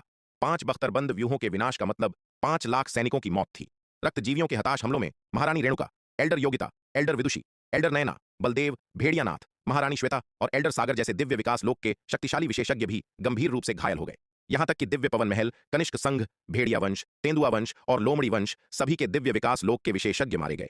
इस लड़ाई में तलवार संप्रदाय ने 5 लाख से अधिक सैनिकों और 10 से अधिक दिव्य विकास लोक के विशेषज्ञों को खो दिया। तलवार संप्रदाय की पूरी तैयारियों को देखते हुए इस तरह के भारी नुकसान उनकी दूरदर्शिता का प्रमाण थे। यदि विराट की कुशल योजना और महत्वपूर्ण प्रारंभिक लाभ न होता तो सीधे टकराव में तलवार संप्रदाय का नुकसान और भी विनाशकारी होता। बेशक जहां नुकसान काफी था, वहीं परिणाम भी बहुत बड़े थे। 300 से अधिक दिव्य विकास लोक के रक्तजीवी विशेषज्ञों का सफाया कर दिया गया, जिनमें 50 अंतिम चरण दिव्य विकास लोक के रक्तजीवी शामिल थे। ये वास्तव में एक शानदार उपलब्धि थी। इनमें से किसी भी रक्तजीवी विशेषज्ञ का भाग निकलना मानवता के लिए एक तबाही होगी। यदि एक भी दिव्य विकास लोक का रक्तजीवी कहर बरपाता है तो झर से मरने वालों की संख्या अनगिनत होगी। केवल एक शहर में रक्त के बलिदान के परिणाम स्वरूप अनगिनत आम इंसानों की मौत हो गई थी। इसलिए विराट हर कीमत पर सभी रक्तजीवियों को मारने के लिए दृढ़ संकल्पित थे। भयंकर युद्ध के बाद विराट ने युद्ध के मैदान को साफ करने के लिए अपने आदमियों का नेतृत्व किया। 300 से अधिक दिव्य विकास लोक के रक्तजीवी विशेषज्ञों से मिली लूट एक बहुत बड़ी संपत्ति थी। दुर्भाग्य से अधिकांश रक्तजीवियों के शव भीषण लड़ाई से क्षत विक्षत हो गए थे, विशेष रूप से वे अंतिम चरण दिव्य विकास लोक के रक्तजीवी जिन्हें युद्ध के हथियारों द्वारा टुकड़ों में उड़ा दिया गया था। बहुत कम ही सही सलामत बचे थे, अन्यथा ये रक्तजीवी शव पुतले बनाने के लिए उत्कृष्ट सामग्री होते। अब अधिकांश रक्तजीवी शवों की ऐसी स्थिति होने के कारण वे केवल शार्दूल के भोजन के रूप में ही काम आ सकते थे। इस लड़ाई ने विराट को रक्तजीवियों की भयानक ताकत से गहराई से वाकिफ करा दिया। यदि केवल शक्ति सिंधु महाद्वीप पर छिपे रक्तजीवियों के पास इतनी दुर्जय शक्ति थी तो असंख्य लोकों में मौजूद रक्तजीवी अकल्पनीय रूप से शक्तिशाली होने चाहिए। इससे मेरी योजनाएं बर्बाद हो गईं। हालांकि वह कितनी भी सख्त क्यों न रही हो, वह अंत में मृत्यु से नहीं बच सकी। एल्डर कात्यायनी के शब्द सुनकर दिव्य पवन महल के योद्धाओं में तुरंत हड़कंप मच गया। केवल आज ही उन्हें एहसास हुआ कि दिव्य पवन महल की पूर्व स्वामिनी हंसावती और दिव्य पवन महल के इतने सारे विशेषज्ञों पर रक्त पिशाच संप्रदाय द्वारा घात लगाकर हमला करने का कारण एल्डर कात्यायनी की गुप्त सूचना थी। तो मेरे गुरु को वास्तव में तुम्हारे द्वारा मारा गया था, तुम कुतिया। महारानी रेणुका ने एल्डर कात्यायनी को घूरा। उनकी नजरें बर्फीली थीं। उन्हें लंबे समय से संदेह था कि उस समय उनके गुरु की मृत्यु के बारे में कुछ संदिग्ध था और इसमें एल्डर कात्यायनी शामिल हो सकती है। हालांकि सबूत न मिलने के कारण वह एल्डर कात्यायनी के खिलाफ असहाय थीं। बाद में जब उन्होंने दिव्य पवन महल में जीवन और मृत्यु की पूर्ण शक्ति प्राप्त कर ली और एल्डर कात्यायनी को मारना चाहा तो रक्तजीवियों के शव पुतले बनाने के लिए बेहतरीन सामग्री होते। अब अधिकांश रक्तजीवियों के शवों की ऐसी दुर्दशा के साथ वे केवल शार्दूल के भोजन के रूप में ही काम आ सकते थे। इस युद्ध ने विराट को रक्तजीवियों की भयानक ताकत का गहराई से एहसास कराया। यदि केवल शक्ति सिंधु महाद्वीप पर छिपे रक्तजीवियों के पास इतनी जबरदस्त ताकत थी तो अनगिनत लोकों में फैले रक्तजीवी अकल्पनीय रूप से शक्तिशाली होंगे। इस महायुद्ध ने, जिसमें इतने सारे शक्तिशाली रक्तजीवी मारे गए, विराट को कोई राहत नहीं दी, बल्कि इसने उसे रक्तजीवियों के प्रति और भी अधिक सतर्क कर दिया। वह नहीं जानता था कि शक्ति सिंधु महाद्वीप पर छिपे रक्तजीवियों के पास अभी कितनी ताकत बाकी है। रक्तजीवियों के चालाक और कपटी स्वभाव को देखते हुए विराट को लगा कि वे अपनी सारी ताकत एक ही बार में लगाकर सब कुछ दांव पर नहीं लगाएंगे। आखिरकार आज से पहले कौन जानता था कि रक्तजीवियों की ताकत इतनी भयानक है जो एक ही बार में 300 से अधिक दिव्य विकास लोक के विशेषज्ञों को जुटा सकती है। क्या रक्तजीवियों के पास शक्ति सिंधु महाद्वीप पर इससे भी अधिक शक्तिशाली सेना छिपी है? यह कहना मुश्किल था, लेकिन इसकी पूरी संभावना थी। युद्ध के मैदान को साफ करने के बाद विराट ने तलवार संप्रदाय के विशेषज्ञों और सेना का नेतृत्व किया और स्थानिक स्थानांतरण व्यूह के माध्यम से दक्षिणी महाद्वीप लौट आया। इस युद्ध में हर कोई गंभीर रूप से घायल हुआ था और दक्षिणी महाद्वीप लौटते ही वे सभी एकांत में स्वास्थ्य लाभ करने लगे। तलवार संप्रदाय की विभिन्न सेनाएं भी आराम करने और ठीक होने के लिए अपने शिविरों में लौट आईं। इस युद्ध में 5 लाख सैनिक मारे गए और अनगिनत अन्य घायल हुए। विराट ने जनरल रिया को युद्ध के बाद के राहत कार्यों को ठीक से संभालने, शहीद सैनिकों के परिवारों को सांत्वना और ढांढस बंधाने और यह सुनिश्चित करने का निर्देश दिया कि सराहनीय सेवा के लिए सभी पुरस्कार बिना किसी चूक के लागू किए जाएं। विराट ने इस युद्ध में भाग लेने वाले सैनिकों को बहुत उदार पुरस्कार दिए और शहीदों के परिवारों को भी बहुत विशेष उपचार दिया। हालांकि इस युद्ध के परिणाम स्वरूप काफी नुकसान हुआ, लेकिन इसने तलवार संप्रदाय के सैन्य दस्तों के मनोबल को प्रभावित नहीं किया। इसके विपरीत इन्होंने उन्हें लड़ने के लिए और भी अधिक दृढ़ बना दिया। तलवार संप्रदाय के लिए लड़ना उनका सम्मान था और एक सैनिक के रूप में तलवार संप्रदाय के लिए बलिदान देना उनका सर्वोच्च गौरव था। युद्ध के मैदान में उन्हें अपने परिवारों की कोई चिंता नहीं थी, क्योंकि उनकी मृत्यु के बाद उनके रिश्तेदारों को तलवार संप्रदाय से बेहद उदार देखभाल मिलेगी। तलवार संप्रदाय उनका घर था और तलवार संप्रदाय के लिए लड़ना उनके सुंदर घर की रक्षा के लिए लड़ना था। यह सुंदर घर किसी के भी विनाश को बर्दाश्त नहीं करेगा। कोई भी दुश्मन जो इस खूबसूरत मातृभूमि को नष्ट करने का साहस करेगा, उसे कड़ी टक्कर मिलेगी, भले ही इसके लिए जान ही क्यों न देनी पड़े। इसके अलावा युद्ध के मैदान में जाना उनके लिए योग्यता प्राप्त करने का सबसे तेज तरीका है। एक ही युद्ध में वे जो योग्यता अर्जित करते हैं वह दशकों, यहां तक कि सदियों की कड़ी मेहनत से संचित की जा सकने वाली योग्यता से कहीं अधिक है। हर लड़ाई उनकी परिस्थितियों से ऊपर उठने का मौका है। युद्ध के मैदान में महत्वपूर्ण योगदान देने का मतलब केवल अपार धन ही नहीं बल्कि अद्वितीय सम्मान भी है। इसलिए तलवार संप्रदाय की सेना में कोई भी युद्ध से नहीं डरता। इसके विपरीत हर सैनिक युद्ध के मैदान में योग्यता और गौरव प्राप्त करने के लिए तरसता है। सैन्य मामलों को व्यवस्थित करने के बाद विराट युद्ध के खर्चों का हिसाब करने के लिए शालिनी के पास खजाना विभाग गया। कुछ गणनाओं के बाद खर्चों की खगोलीय राशि ने विराट के सिर में दर्द कर दिया। केवल युद्ध में ही लगभग 100 खरब 9वीं श्रेणी के आध्यात्मिक पत्थर खर्च हो गए थे। वे अविश्वसनीय रूप से शक्तिशाली युद्ध मशीनें अपने द्वारा दागे गए प्रत्येक प्रहार के साथ पैसा पानी की तरह बहाती थीं। उसमें उसके द्वारा बनाए गए 150 पुतला अवतारों को जोड़ें, जिनमें से प्रत्येक में कम से कम 1000 जन्मजात आध्यात्मिक पत्थरों की खपत हुई, जो 100 खरब 9वीं श्रेणी के आध्यात्मिक पत्थरों के बराबर थे। 150 पुतला अवतारों ने अकेले ही कम से कम 1,50,000 जन्मजात आध्यात्मिक पत्थरों की खपत की, जो 15 खरब 9वीं श्रेणी के आध्यात्मिक पत्थरों के बराबर है। उन 150 पुतला अवतारों में से केवल वह, शार्दूल, नीलिमा और विशाल कछुआ ही जीवित बचे। बाकी सबने आत्मविनाश कर लिया। पुतलों को बनाने में उपयोग की जाने वाली कीमती सामग्री को शामिल करें तो ये 150 पुतला अवतार कम से कम 30 से 40 खरब 9वीं श्रेणी के आध्यात्मिक पत्थरों के लायक थे।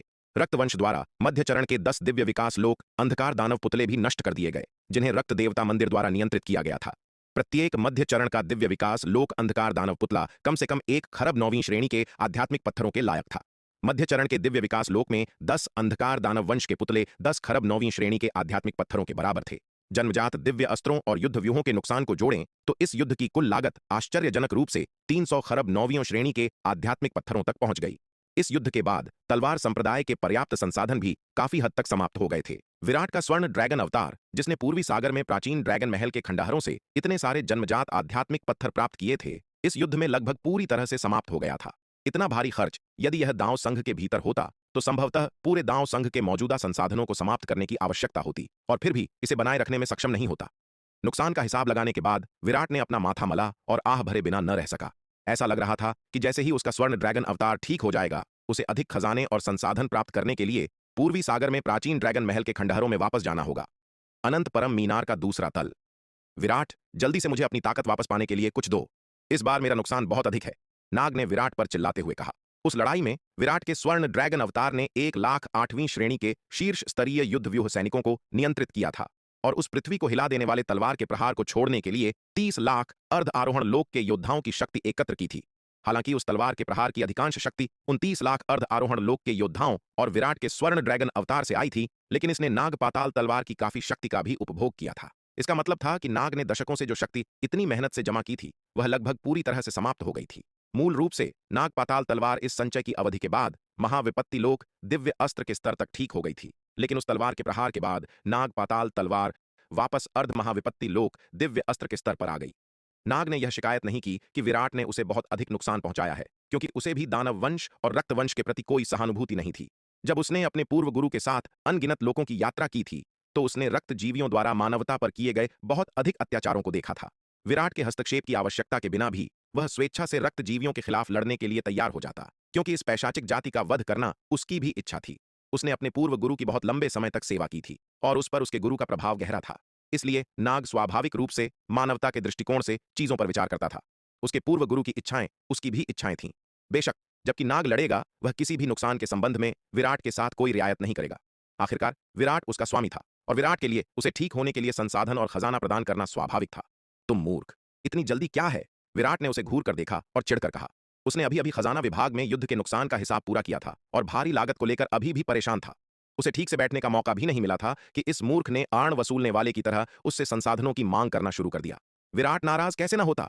हालांकि अपने गुस्से के बावजूद विराट ने अभी भी नाग को बड़ी मात्रा में जादुई हथियारों के टुकड़े और प्राचीन महाद्वीप के झरने का पानी दिया।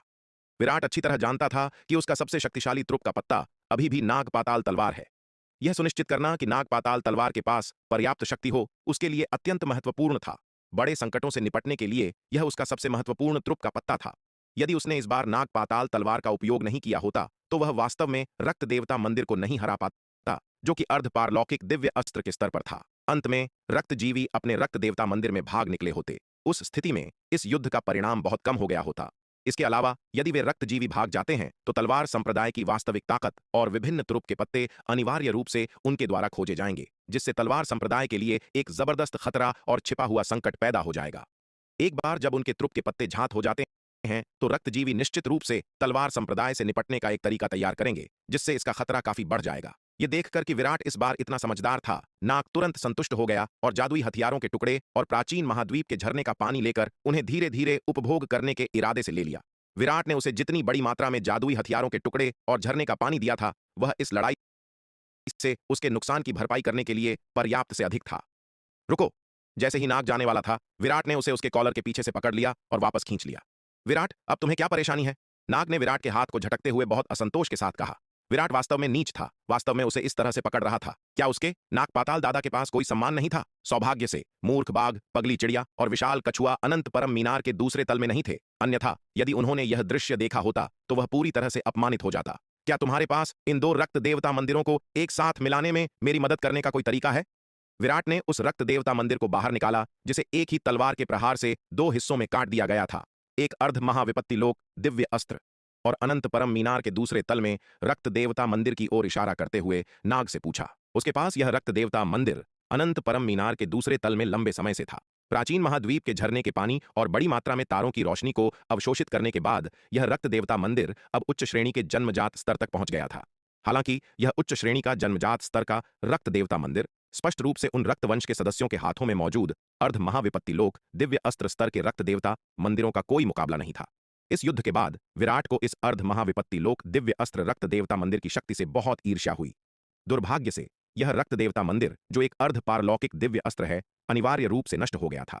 सबसे पहले इसे 90 से अधिक युद्ध के हथियारों से विनाशकारी गोलाबारी का सामना करना पड़ा और अंततः इसे एक तलवार के प्रहार से मारा गया, जो 30 लाख अर्ध आरोहण लोक के सैनिकों और स्वर्ण ड्रैगन के अवतार की संयुक्त शक्ति से ओतप्रोत था। यह मरम्मत से परे था। इसलिए विराट ने विचार किया कि क्या उसका रक्त देवता मंदिर इस खंडहर हुए रक्त देवता मंदिर को निगल सकता है, दोनों को मिलाकर अपने स्वयं के मंदिर का स्तर बढ़ा सकता है। बेशक उसके रक्त देवता मंदिर में दूसरे रक्त देवता मंदिर को अवशोषित करने और अपना स्तर बढ़ाने की क्षमता का अभाव था। नागपाताल तलवार जैसे प्राचीन दिव्य अस्त्र, जो पुनर्प्राप्त और उन्नत करने के लिए अन्य जादुई खजाने और संसाधनों के टुकड़ों को अवशोषित करने में सक्षम हैं, अत्यंत दुर्लभ थे। रक्त देवता मंदिर को इसे प्राप्त करने के लिए उसे नाग ने अपनी छाती थपथपाई और तुरंत कहा, हालांकि रक्त देवता मंदिर कोई साधारण जादुई हथियार नहीं है, इसमें शायद काफी समय लगेगा। कोई बात नहीं, जब तक वे विलीन हो सकते हैं, मुझे इसका उपयोग करने की कोई जल्दी नहीं है। विराट ने हाथ हिलाते हुए कहा। शक्ति सिंधु महाद्वीप, उत्तरी महाद्वीप, सुदूर उत्तर, अंतहीन रक्त के कोहरे से उबलते एक रसातल में। यह रसातल बेहद विशाल है, जहां तक नजर जाती है वहां तक फैला हुआ है, जिसका कोई अंत दिखाई नहीं देता। यह कुख्यात मृत्यु रसातल है, जो पूरे शक्ति सिंधु महाद्वीप में एक निषिद्ध भूमि है। मृत्यु रसातल शक्ति सिंधु महाद्वीप पर सबसे खतरनाक और निषिद्ध भूमियों में गिना जाता है। आज तक कोई भी मार्शल कलाकार जो इसमें प्रवेश किया है, उसे जीवित बाहर आते नहीं देखा गया है। बेशक बहुत कम लोग मृत्यु रसातल में जाने का साहस करेंगे।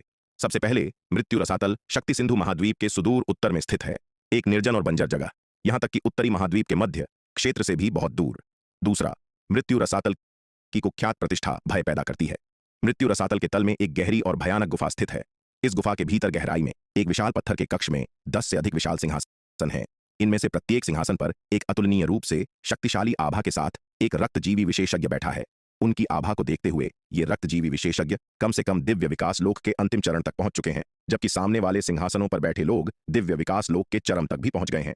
जहां तक पत्थर के कक्ष के केंद्र में सबसे ऊंचे सिंहासन पर बैठे रक्तजीवी विशेषज्ञ की बात है, वह अर्ध महाविपत्ति लोक की भयानक साधना तक पहुंच गया है।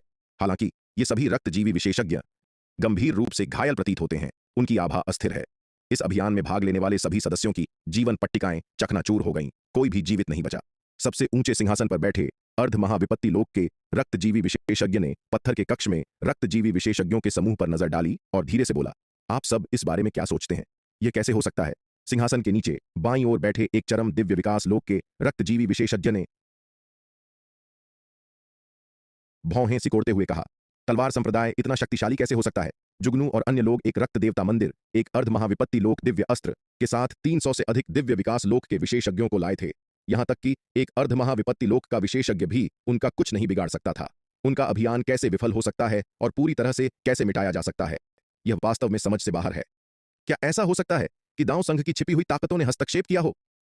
दाईं ओर नीचे बैठे एक चरम दिव्य विकास लोक के रक्तजीवी विशेषज्ञ ने अनिश्चितता से पूछा। मुझे ऐसा नहीं लगता। दांव संघ की वे छिपी हुई ताकतें आसानी से कार्रवाई नहीं करेंगी। उनका सबसे महत्वपूर्ण काम मुहर की रक्षा करना है। जब तक मानव जाति के सामने जीवन मरण की स्थिति न हो, तब तक ये छिपी हुई ताकतें लामबंद नहीं होंगी। बाईं ओर नीचे बैठे चरम दिव्य विकास लोक के रक्तवंश विशेषज्ञ ने सिर हिलाते हुए कहा, हाँ, रक्तकंटक सही कह रहा है। ऊंचे सिंहासन पर बैठे अर्धपारलौकिक क्षेत्र के रक्तजीवी विशेषज्ञ ने सिर हिलाया और कहा, इसके अलावा हमने वर्षों से जो खुफिया जानकारी जुटाई है, उसके अनुसार हालांकि दांव संघ की छिपी हुई ताकतें मजबूत हैं, उनके पास कोई पारलौकिक क्षेत्र का विशेषज्ञ नहीं है।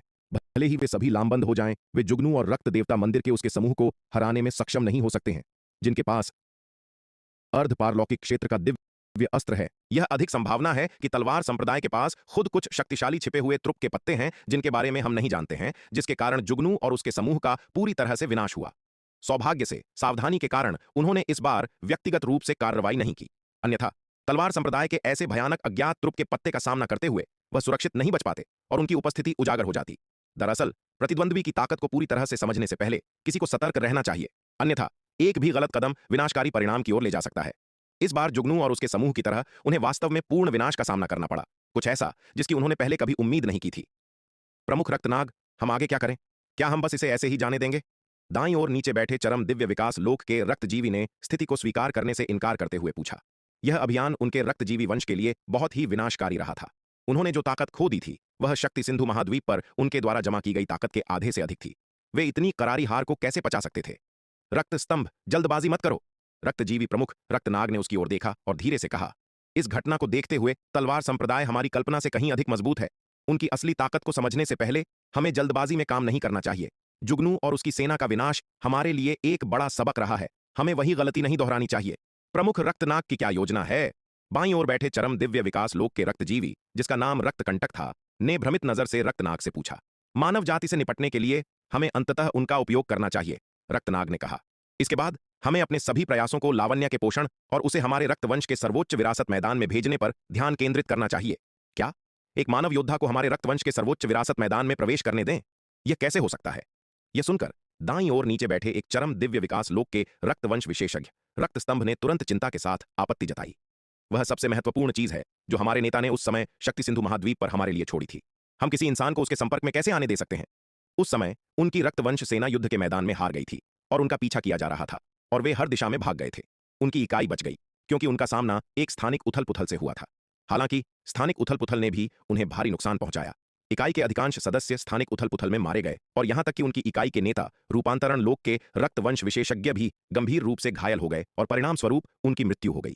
उनके नेता, जो युद्ध के मैदान में पहले से ही गंभीर रूप से घायल थे, अथक पीछा करने से और भी अधिक पीड़ित हुए और अंततः एक भयानक स्थानिक उथल पुथल में फंसने पर दम तोड़ दिया। हालांकि अपने निधन से पहले उन्होंने शक्ति सिंधु महाद्वीप के सुदूर उत्तर में इस रसातल के भीतर अपने शेष दस्ते के लिए शक्तिशाली उपाय किए थे, जिससे उन्हें एक सुरक्षित आश्रय मिल गया। इस रसातल को मूल रूप से मृत्यु रसातल नहीं कहा जाता था, बल्कि सुदूर उत्तर का रसातल कहा जाता था। हालांकि सुदूर उत्तर का रसातल पहले से ही खतरनाक था, यह इतना खतरनाक नहीं था कि वहां दिव्य विकास लोक का विशेषज्ञ भी नष्ट हो जाए। रक्तवंश के आगमन के बाद सब कुछ बदल गया। सुदूर उत्तर का रसातल मृत्यु रसातल बन गया। वे किसी भी ऐसे प्राणी को जो उनके रक्तवंश की मांद में अतिक्रमण करने का दुस्साहस करता था, जीवित कैसे जाने दे सकते थे और उनके रहस्य उजागर करने दे सकते थे। अपने पतन से पहले उनके पूर्व नेता ने सुदूर उत्तर के रसातल के भीतर दुर्जय उपाय स्थापित करने के अलावा अपनी विरासत भी यहां छोड़ दी। रक्तजीवियों के वंशजों में से कोई भी जो उनकी परीक्षा उत्तीर्ण करता है, वह उनकी विरासत और खजाना प्राप्त कर सकता है। हालांकि लाखों वर्षों से एक भी रक्तजीवी इस परीक्षा को उत्तीर्ण नहीं कर पाया है और महाविपत्ति लोक में उस रक्तजीवी नेता द्वारा छोड़ी गई विरासत और खजाना अप्राप्य बना हुआ है। ये विरासत और खजाने स्वाभाविक रूप से शक्ति सिंधु महाद्वीप पर छिपे रक्तजीवियों के लिए सबसे महत्वपूर्ण संपत्ति है। लेकिन अब रक्तनाग वास्तव में एक इंसान को ऐसे महत्वपूर्ण रहस्यों तक पहुंचने दे रहा था। रक्तस्तंभ चिंतित कैसे न हो? तो क्या हुआ अगर वह इंसान है, जब तक उसका उपयोग हमारे द्वारा किया जा सकता है, रक्तनाग ने शांति से कहा। इसके अलावा जो इंसानों को सबसे अच्छी तरह समझते हैं वे खुद हैं। यह लावण्य अपने स्वयं के बयान के अनुसार कभी विराट की प्रेमिका थी। तलवार संप्रदाय से निपटने के लिए उसे भेजना एकदम सही है। वह जितनी मजबूत होगी वह हमारे लिए उतनी ही उपयोगी होगी। क्या होगा अगर वह वास्तव में परीक्षा पास कर ले और नेता की विरासत और खजाना प्राप्त कर ले? रक्तस्तंभ ने कहा, जो अभी भी कुछ अनिच्छुक था। रक्तस्तंभ,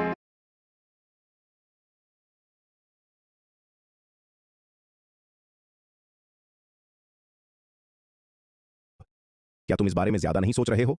बाईं ओर बैठे चरम दिव्य विकास लोक के रक्तवंश विशेषज्ञ, जिसका नाम रक्तकंटक था, ने मुस्कुराते हुए कहा, इतने वर्षों तक हमारे रक्तवंश में कोई भी हमारे नेता द्वारा निर्धारित परीक्षा को पास नहीं कर पाया है। वह सिर्फ एक इंसान है, फिर भी वह पास हो सकती है और विरासत प्राप्त कर सकती है। क्या तुम कुछ ज्यादा ही निराशावादी नहीं हो रहे हो? रक्तस्तंभ ने इस बारे में ध्यान से सोचा और महसूस किया कि रक्तकंटक की बात का कोई अर्थ है। इतने वर्षों तक उनके रक्तवंश के इतने सारे सदस्य अपने नेता द्वारा निर्धारित परीक्षा को पास करने में विफल रहे थे। एकमात्र इंसान की तो बात ही छोड़ दें, यह और भी असंभव था। चूंकि ऐसा ही था तो क्यों ना उसे कोशिश करने दी जाए। यह सोचकर रक्तस्तंभ ने अब आपत्ति नहीं की। फिर यह तय हो गया, आज से अपना सारा ध्यान लावण्या को संवारने पर लगाओ। हम तलवार संप्रदाय से निपट सकते हैं या नहीं, यह उसी पर निर्भर करेगा। रक्तनाग ने हाथ हिलाया और अंततः मामले को अंतिम रूप दे दिया। दक्षिणी तो महाद्वीप, हेलो विराट का दोस्तों, निवास। कैसे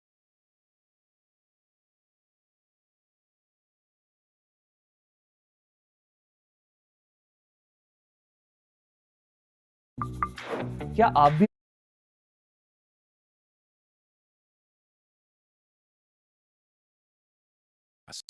अवंतिका घबराते हुए अंदर आई। वह नहीं जानती थी कि विराट ने अचानक उसे फिर से क्यों बुलाया है। क्या ऐसा हो सकता है कि उसने जो जानकारी दी वह गलत थी, जिससे तलवार संप्रदाय को भारी नुकसान उठाना पड़ा? अगर ऐसा था तो यह भयानक होगा। हालांकि यद्यपि अवंतिका डरी हुई थी, उसने भागने की हिम्मत नहीं की। तलवार संप्रदाय के क्षेत्र के भीतर वह संभवतः कहां जा सकती थी? इतने वर्षों तक तलवार संप्रदाय में रहने के बाद हालांकि वह संप्रदाय के उच्च स्तरीय रहस्यों तक नहीं पहुंच सकी, वह अच्छी तरह से जानती थी कि तलवार संप्रदाय कितना भयानक था। काल रात्रि शिविर का खुफिया नेटवर्क अब लगभग पूरे मध्य महाद्वीप को कवर करता है। यदि तलवार संप्रदाय वास्तव में उसे मारना चाहता था, तो जब तक वह किसी निर्जन और खतरनाक जगह पर भाग नहीं जाती, उसके पीछा करने से बचने का कोई तरीका नहीं था। लेकिन अपनी ताकत के साथ वह संभवतः तलवार संप्रदाय के क्षेत्र से कैसे बच सकती थी? चूंकि ऐसा ही था, तो अपनी ऊर्जा क्यों बर्बाद करें? परिणाम जो भी हो, वह केवल अपने भाग्य को स्वीकार कर सकती थी। युवा मास्टर, आपने मुझे किस कारण से याद किया? अवंतिका ने निवास में प्रवेश किया, विराट को सम्मानपूर्वक प्रणाम किया और घबराहट से पूछा। रक्त पिशाच संप्रदाय के खिलाफ हाल के अभियान में तुमने बहुत अच्छी सेवा प्रदान की। तलवार संप्रदाय के पुरस्कार मानकों के अनुसार पिछली बार मैंने जो योग्यता दी थी, उसके अतिरिक्त तुम एक अतिरिक्त योग्यता प्राप्त कर सकती हो। विराट ने अवंतिका की ओर देखते हुए कहा। रक्तवंश के खिलाफ अभियान की महत्वपूर्ण सफलता के लिए अवंतिका का योगदान वास्तव में अपरिहार्य था।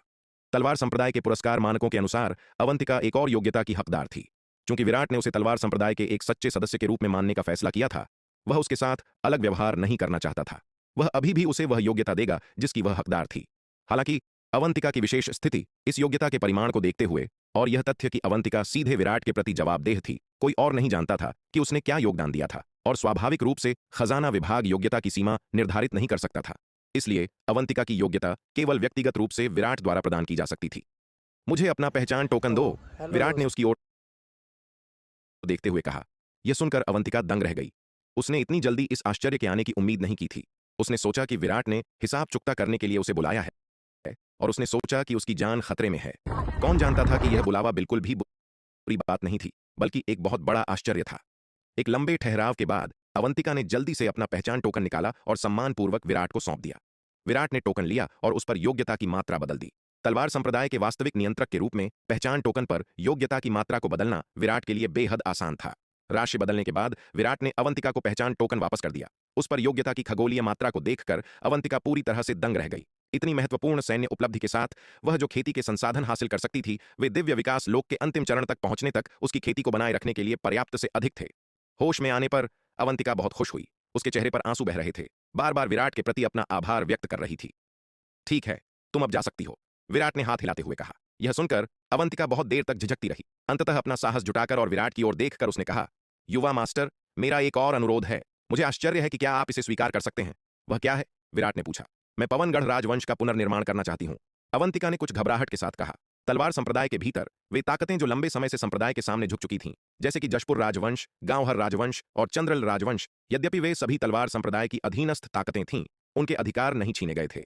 विराट ने अभी भी उन्हें अपने मूल क्षेत्रों का प्रबंधन करने की अनुमति दी। उदाहरण के लिए जशपुर राजवंश का प्रबंधन अभी भी जशपुर शाही परिवार द्वारा किया जाता था, और गांवहर राजवंश का प्रबंधन अभी भी गांवहर शाही परिवार द्वारा किया जाता था। बेशक, जबकि इन क्षेत्रों का प्रबंधन अभी भी उनके द्वारा किया जाता है, तलवार संप्रदाय के पास सर्वोच्च प्रशासनिक अधिकार है। उन्हें अभी भी तलवार संप्रदाय के आदेशों का पालन करना होगा और उसके नियमों का पालन करना होगा। यह तलवार होश में संप्रदाय के आओ सभी गुटों के लिए वर्तमान मॉडल है। भेड़िया, तेंदुआ और लोमड़ी वंश, जिन्होंने तलवार संप्रदाय के सामने समर्पण कर दिया है, एक ही स्थिति में हैं। वे उच्चतम स्तर पर तलवार संप्रदाय के आदेशों और आदेशों के अधीन हैं, लेकिन संप्रदाय ने उनके मूल क्षेत्रों को नहीं छीना है। ठीक इसी कारण से अवंतिका ने पवनगढ़ राजवंश के पुनर्निर्माण के मामले का उल्लेख विराट से करने का साहस किया। वह जिस पवनगढ़ राजवंश का पुनर्निर्माण करेगी, वह अभी भी तलवार संप्रदाय का होगा और स्वतंत्र नहीं होगा। अवंतिका दो कारणों से पवनगढ़ राजवंश का पुनर्निर्माण करना चाहती है।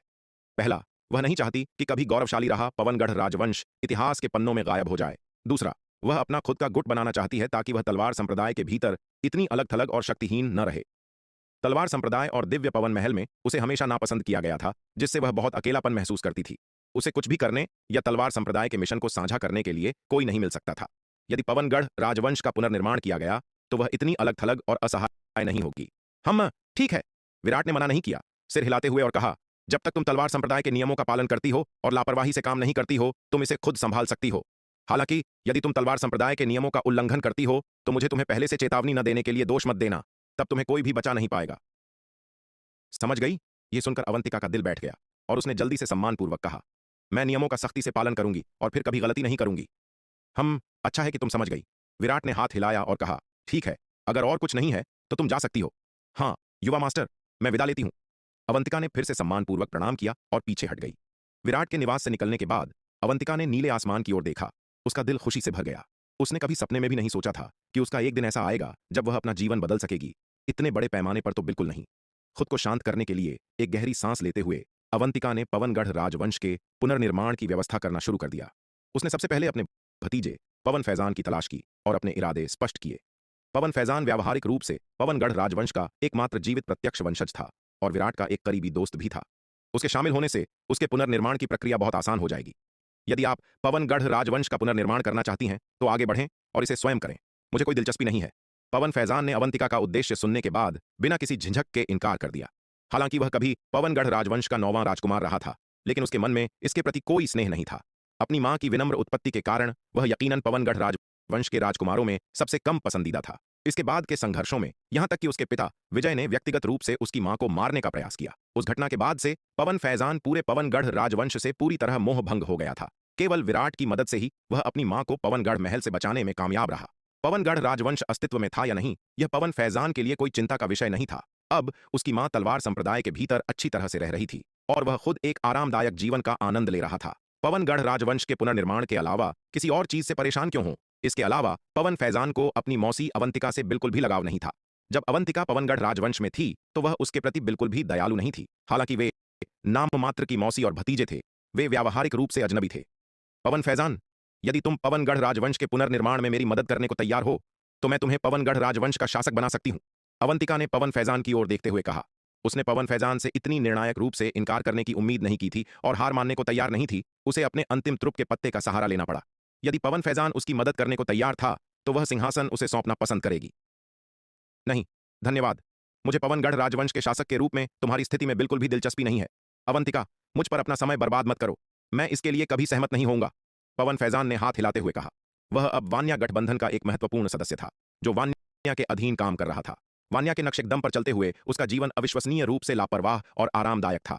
वह पवनगढ़ राजवंश का पुनर्निर्माण करने के लिए इतना मूर्ख क्यों होगा? वान्या गठबंधन में उसके पास अच्छे भाइयों और दोस्तों का एक बड़ा समूह था। उन्होंने एक ही आदर्श साझा किए, सुख दुख साझा किए, एक साथ काम किया और एक साथ कठिनाइयों का सामना किया।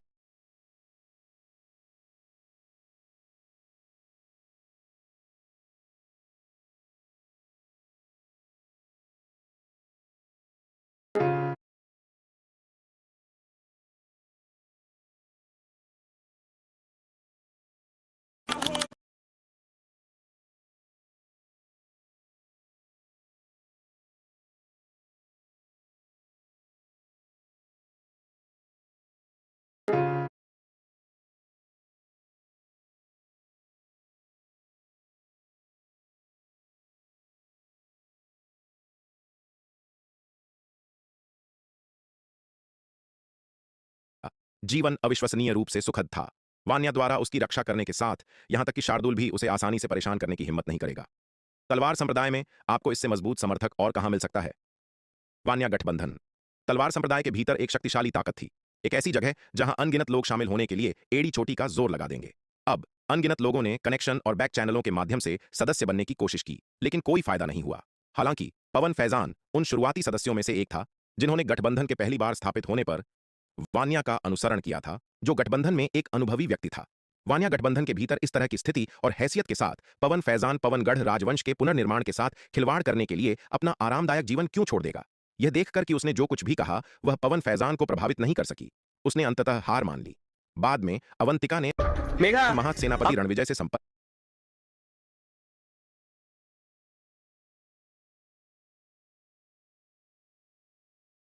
किया, इस उम्मीद में कि वह पवनगढ़ राजवंश के पुनर्निर्माण में उनका समर्थन हासिल कर लेगी। लेकिन महासेनापति रणविजय ने उसे पूरी तरह से नजरअंदाज कर दिया। महासेनापति रणविजय अब तलवार संप्रदाय की सेना में एक शक्तिशाली व्यक्ति हैं और पवन सेना के कमांडर हैं। वह संभवतः अवंतिका को गंभीरता से नहीं लेंगे। उसे पवनगढ़ राजवंश के पुनर्निर्माण में अवंतिका का समर्थन क्यों करना चाहिए? इसके अलावा उनकी पवन सेना और पवनगढ़ अकादमी कट्टर सहयोगी हैं। वह अकादमी को अवंतिका के पुनर्निर्माण का समर्थन करने के बारे में कैसे समझा सकते हैं? वह जानते हैं कि नलिनी और अवंतिका नश्वर दुश्मन हैं। यदि पवन फैजान ने उन्हें पवनगढ़ राजवंश के पुनर्निर्माण का समर्थन करने के लिए कहा तो वह इस पर विचार कर सकते हैं, लेकिन अवंतिका? भूल जाओ। महासेनापति रणविजय द्वारा ठुकराए जाने के बाद अवंतिका निराश महसूस करने लगी। कुछ सोचने के बाद उसने अंततः पूर्व पवनगढ़ शाही शहर के 5 महान परिवारों से संपर्क किया और अपने विचार प्रस्तुत किए। पवनगढ़ राजवंश के पुनर्निर्माण के लिए उसे पर्याप्त समर्थक खोजने की जरूरत थी, अन्यथा वह अकेले इसका पुनर्निर्माण कैसे कर सकती थी। पूर्व पवनगढ़ राजवंश के 5 महान परिवारों में से केवल सिंह, वीर और यादव परिवार बचे हैं। सिंह परिवार स्वाभाविक रूप से उसका कभी समर्थन नहीं करेगा। तेजस्वी सिंह और तारिका सिंह के पहले से ही तलवार संप्रदाय के भीतर एक महत्वपूर्ण गुट बनाने के साथ उनके पास अवंतिका का समर्थन करने का कोई कारण नहीं था। वीर परिवार, जिसका नेतृत्व अब अर्जुन वीर कर रहे हैं, ने भी पवनगढ़ अकादमी को नाराज करने के लिए अनिच्छुक अवंतिका के प्रस्ताव को अस्वीकार कर दिया। अंत में केवल बमुश्किल जीवित यादव परिवार ने उसका समर्थन करने पर सहमति व्यक्त की। यादव परिवार के अधिकांश मुख्य सदस्य मारे गए थे, यहां तक कि पवनगढ़ के पूर्व 6 शूरवीरों में से एक यशवर्धन यादव की भी सिंह परिवार के एक एल्डर शक्ति सिंह ने हत्या कर दी थी। अब यादव परिवार का समर्थन करने के लिए केवल पूर्व युवा मास्टर यशोधरा यादव ही बची थी। यादव परिवार तलवार संप्रदाय के भीतर अलग थलग और शक्तिहीन था और लंबे समय से एक शक्तिशाली समर्थक चाहता था, लेकिन दुर्भाग्य से कोई भी गुट उन्हें स्वीकार करने को तैयार नहीं था। अब जब अवंतिका ने यह प्रस्ताव रखा था तो दोनों पक्ष आसानी से सहमत हो गए। अवंतिका ने इस बार काफी सैन्य योग्यता हासिल की थी, जिससे वह यादव परिवार को बड़ी मात्रा में खेती के संसाधन प्रदान कर सकी। बदले में यादव परिवार पवनगढ़ राजवंश के पुनर्निर्माण में उसका पूरा समर्थन करेगा। पवनगढ़ राजवंश के पुनर्निर्माण के अवंतिका के कार्यों ने स्वाभाविक रूप से नलिनी का ध्यान बहुत जल्दी आकर्षित किया। अतीत का बदला लेने के लिए वह अवंतिका पर कड़ी नजर रख रही थी, हमेशा परेशानी की तलाश में रहती थी।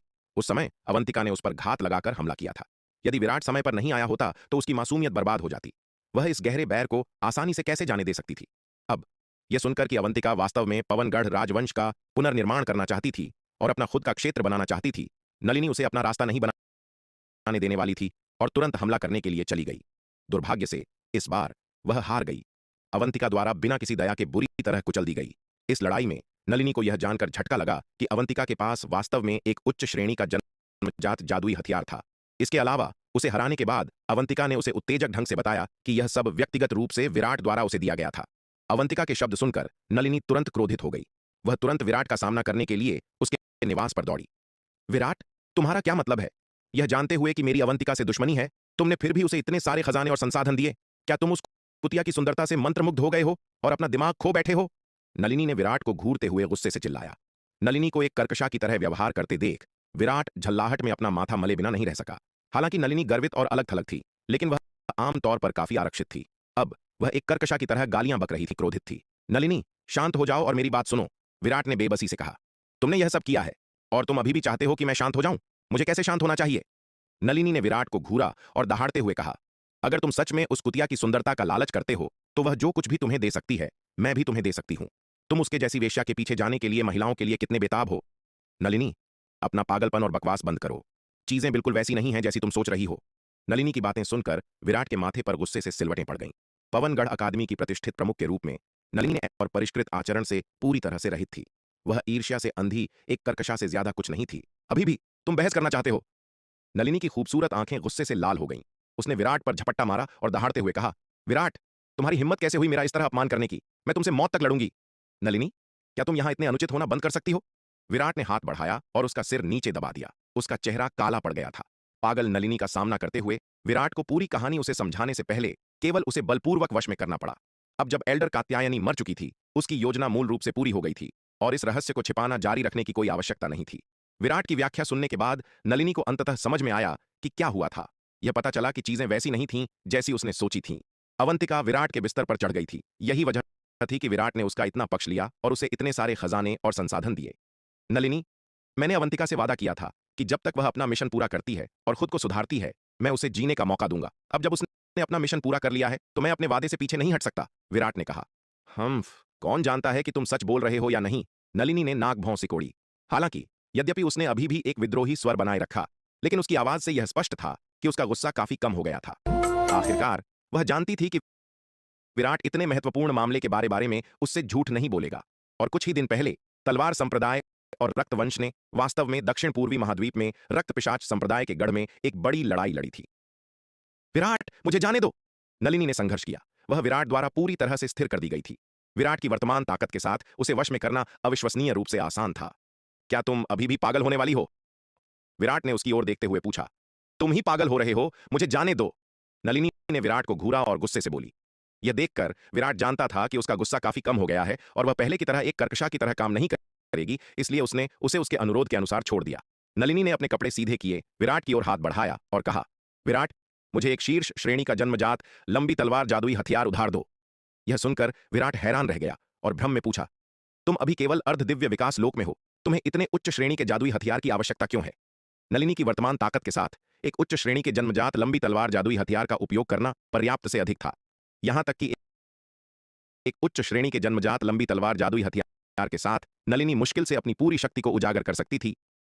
शीर्ष श्रेणी के जन्मजात लंबी तलवार जादुई हथियार की तो बात ही छोड़ दें। वह कुतिया अवंतिका बहुत बड़ी दबंग है, मैं उसे सबक सिखाने जा रही हूं, नलिनी ने ठंडे स्वर में कहा। नलिनी, जल्दबाजी में काम मत करो, आखिरकार वह अब तलवार संप्रदाय की एक औपचारिक सदस्य है। विराट ने नलिनी की ओर देखा और उसे याद दिलाया, चिंता मत करो, मैं तलवार संप्रदाय के नियम नहीं तोड़ूंगी। नलिनी ने ठंडी सांस ली। वह कुतिया बहुत घृणित है, मैं उसे सबक सिखाए बिना इस गुस्से को नहीं निगल सकती। मैं तुम्हें एक शीर्ष श्रेणी का जन्मजात जादुई हथियार उधार दे सकता हूं, लेकिन याद रखना, बहुत दूर मत जाना। विराट ने उसे फिर से याद दिलाया। तलवार संप्रदाय के भीतर लड़ना पूरी तरह से वर्जित नहीं है, क्योंकि तलवार संप्रदाय जैसे बड़े संप्रदाय में कुछ संघर्ष होना तय है। उन्हें बहुत अधिक दबाने से कभी कभी उल्टा असर पड़ सकता है। जब तक यह तलवार संप्रदाय के नियमों के भीतर है, विराट निचले स्तर के सदस्यों के लड़ने के तरीके में हस्तक्षेप नहीं करेगा। मैं समझती हूं, नलिनी ने ठंडे स्वर में कहा। विराट, बस मुझे बताओ, तुम मुझे उधार दोगे या नहीं? विराट अवाक रह गया। क्या उधार लेते समय तुम्हारा यही रवैया होता है? विराट ने इस महिला के साथ बहस करने की जहमत नहीं उठाई और बस उसे एक शीर्ष श्रेणी का जन्मजात लंबी तलवार जादुई हथियार उछाला। नलिनी ने शीर्ष श्रेणी का जन्मजात लंबी तलवार जादुई हथियार लिया और तुरंत मुड़ी और चली गई। अपने निवास पर लौटने के बाद उसने अवंतिका के साथ हिसाब चुकता करने जाने से पहले जन्मजात शीर्ष श्रेणी के लंबी तलवार जादुई हथियार को परिष्कृत करने में 1 महीना बिताया। जादुई हथियार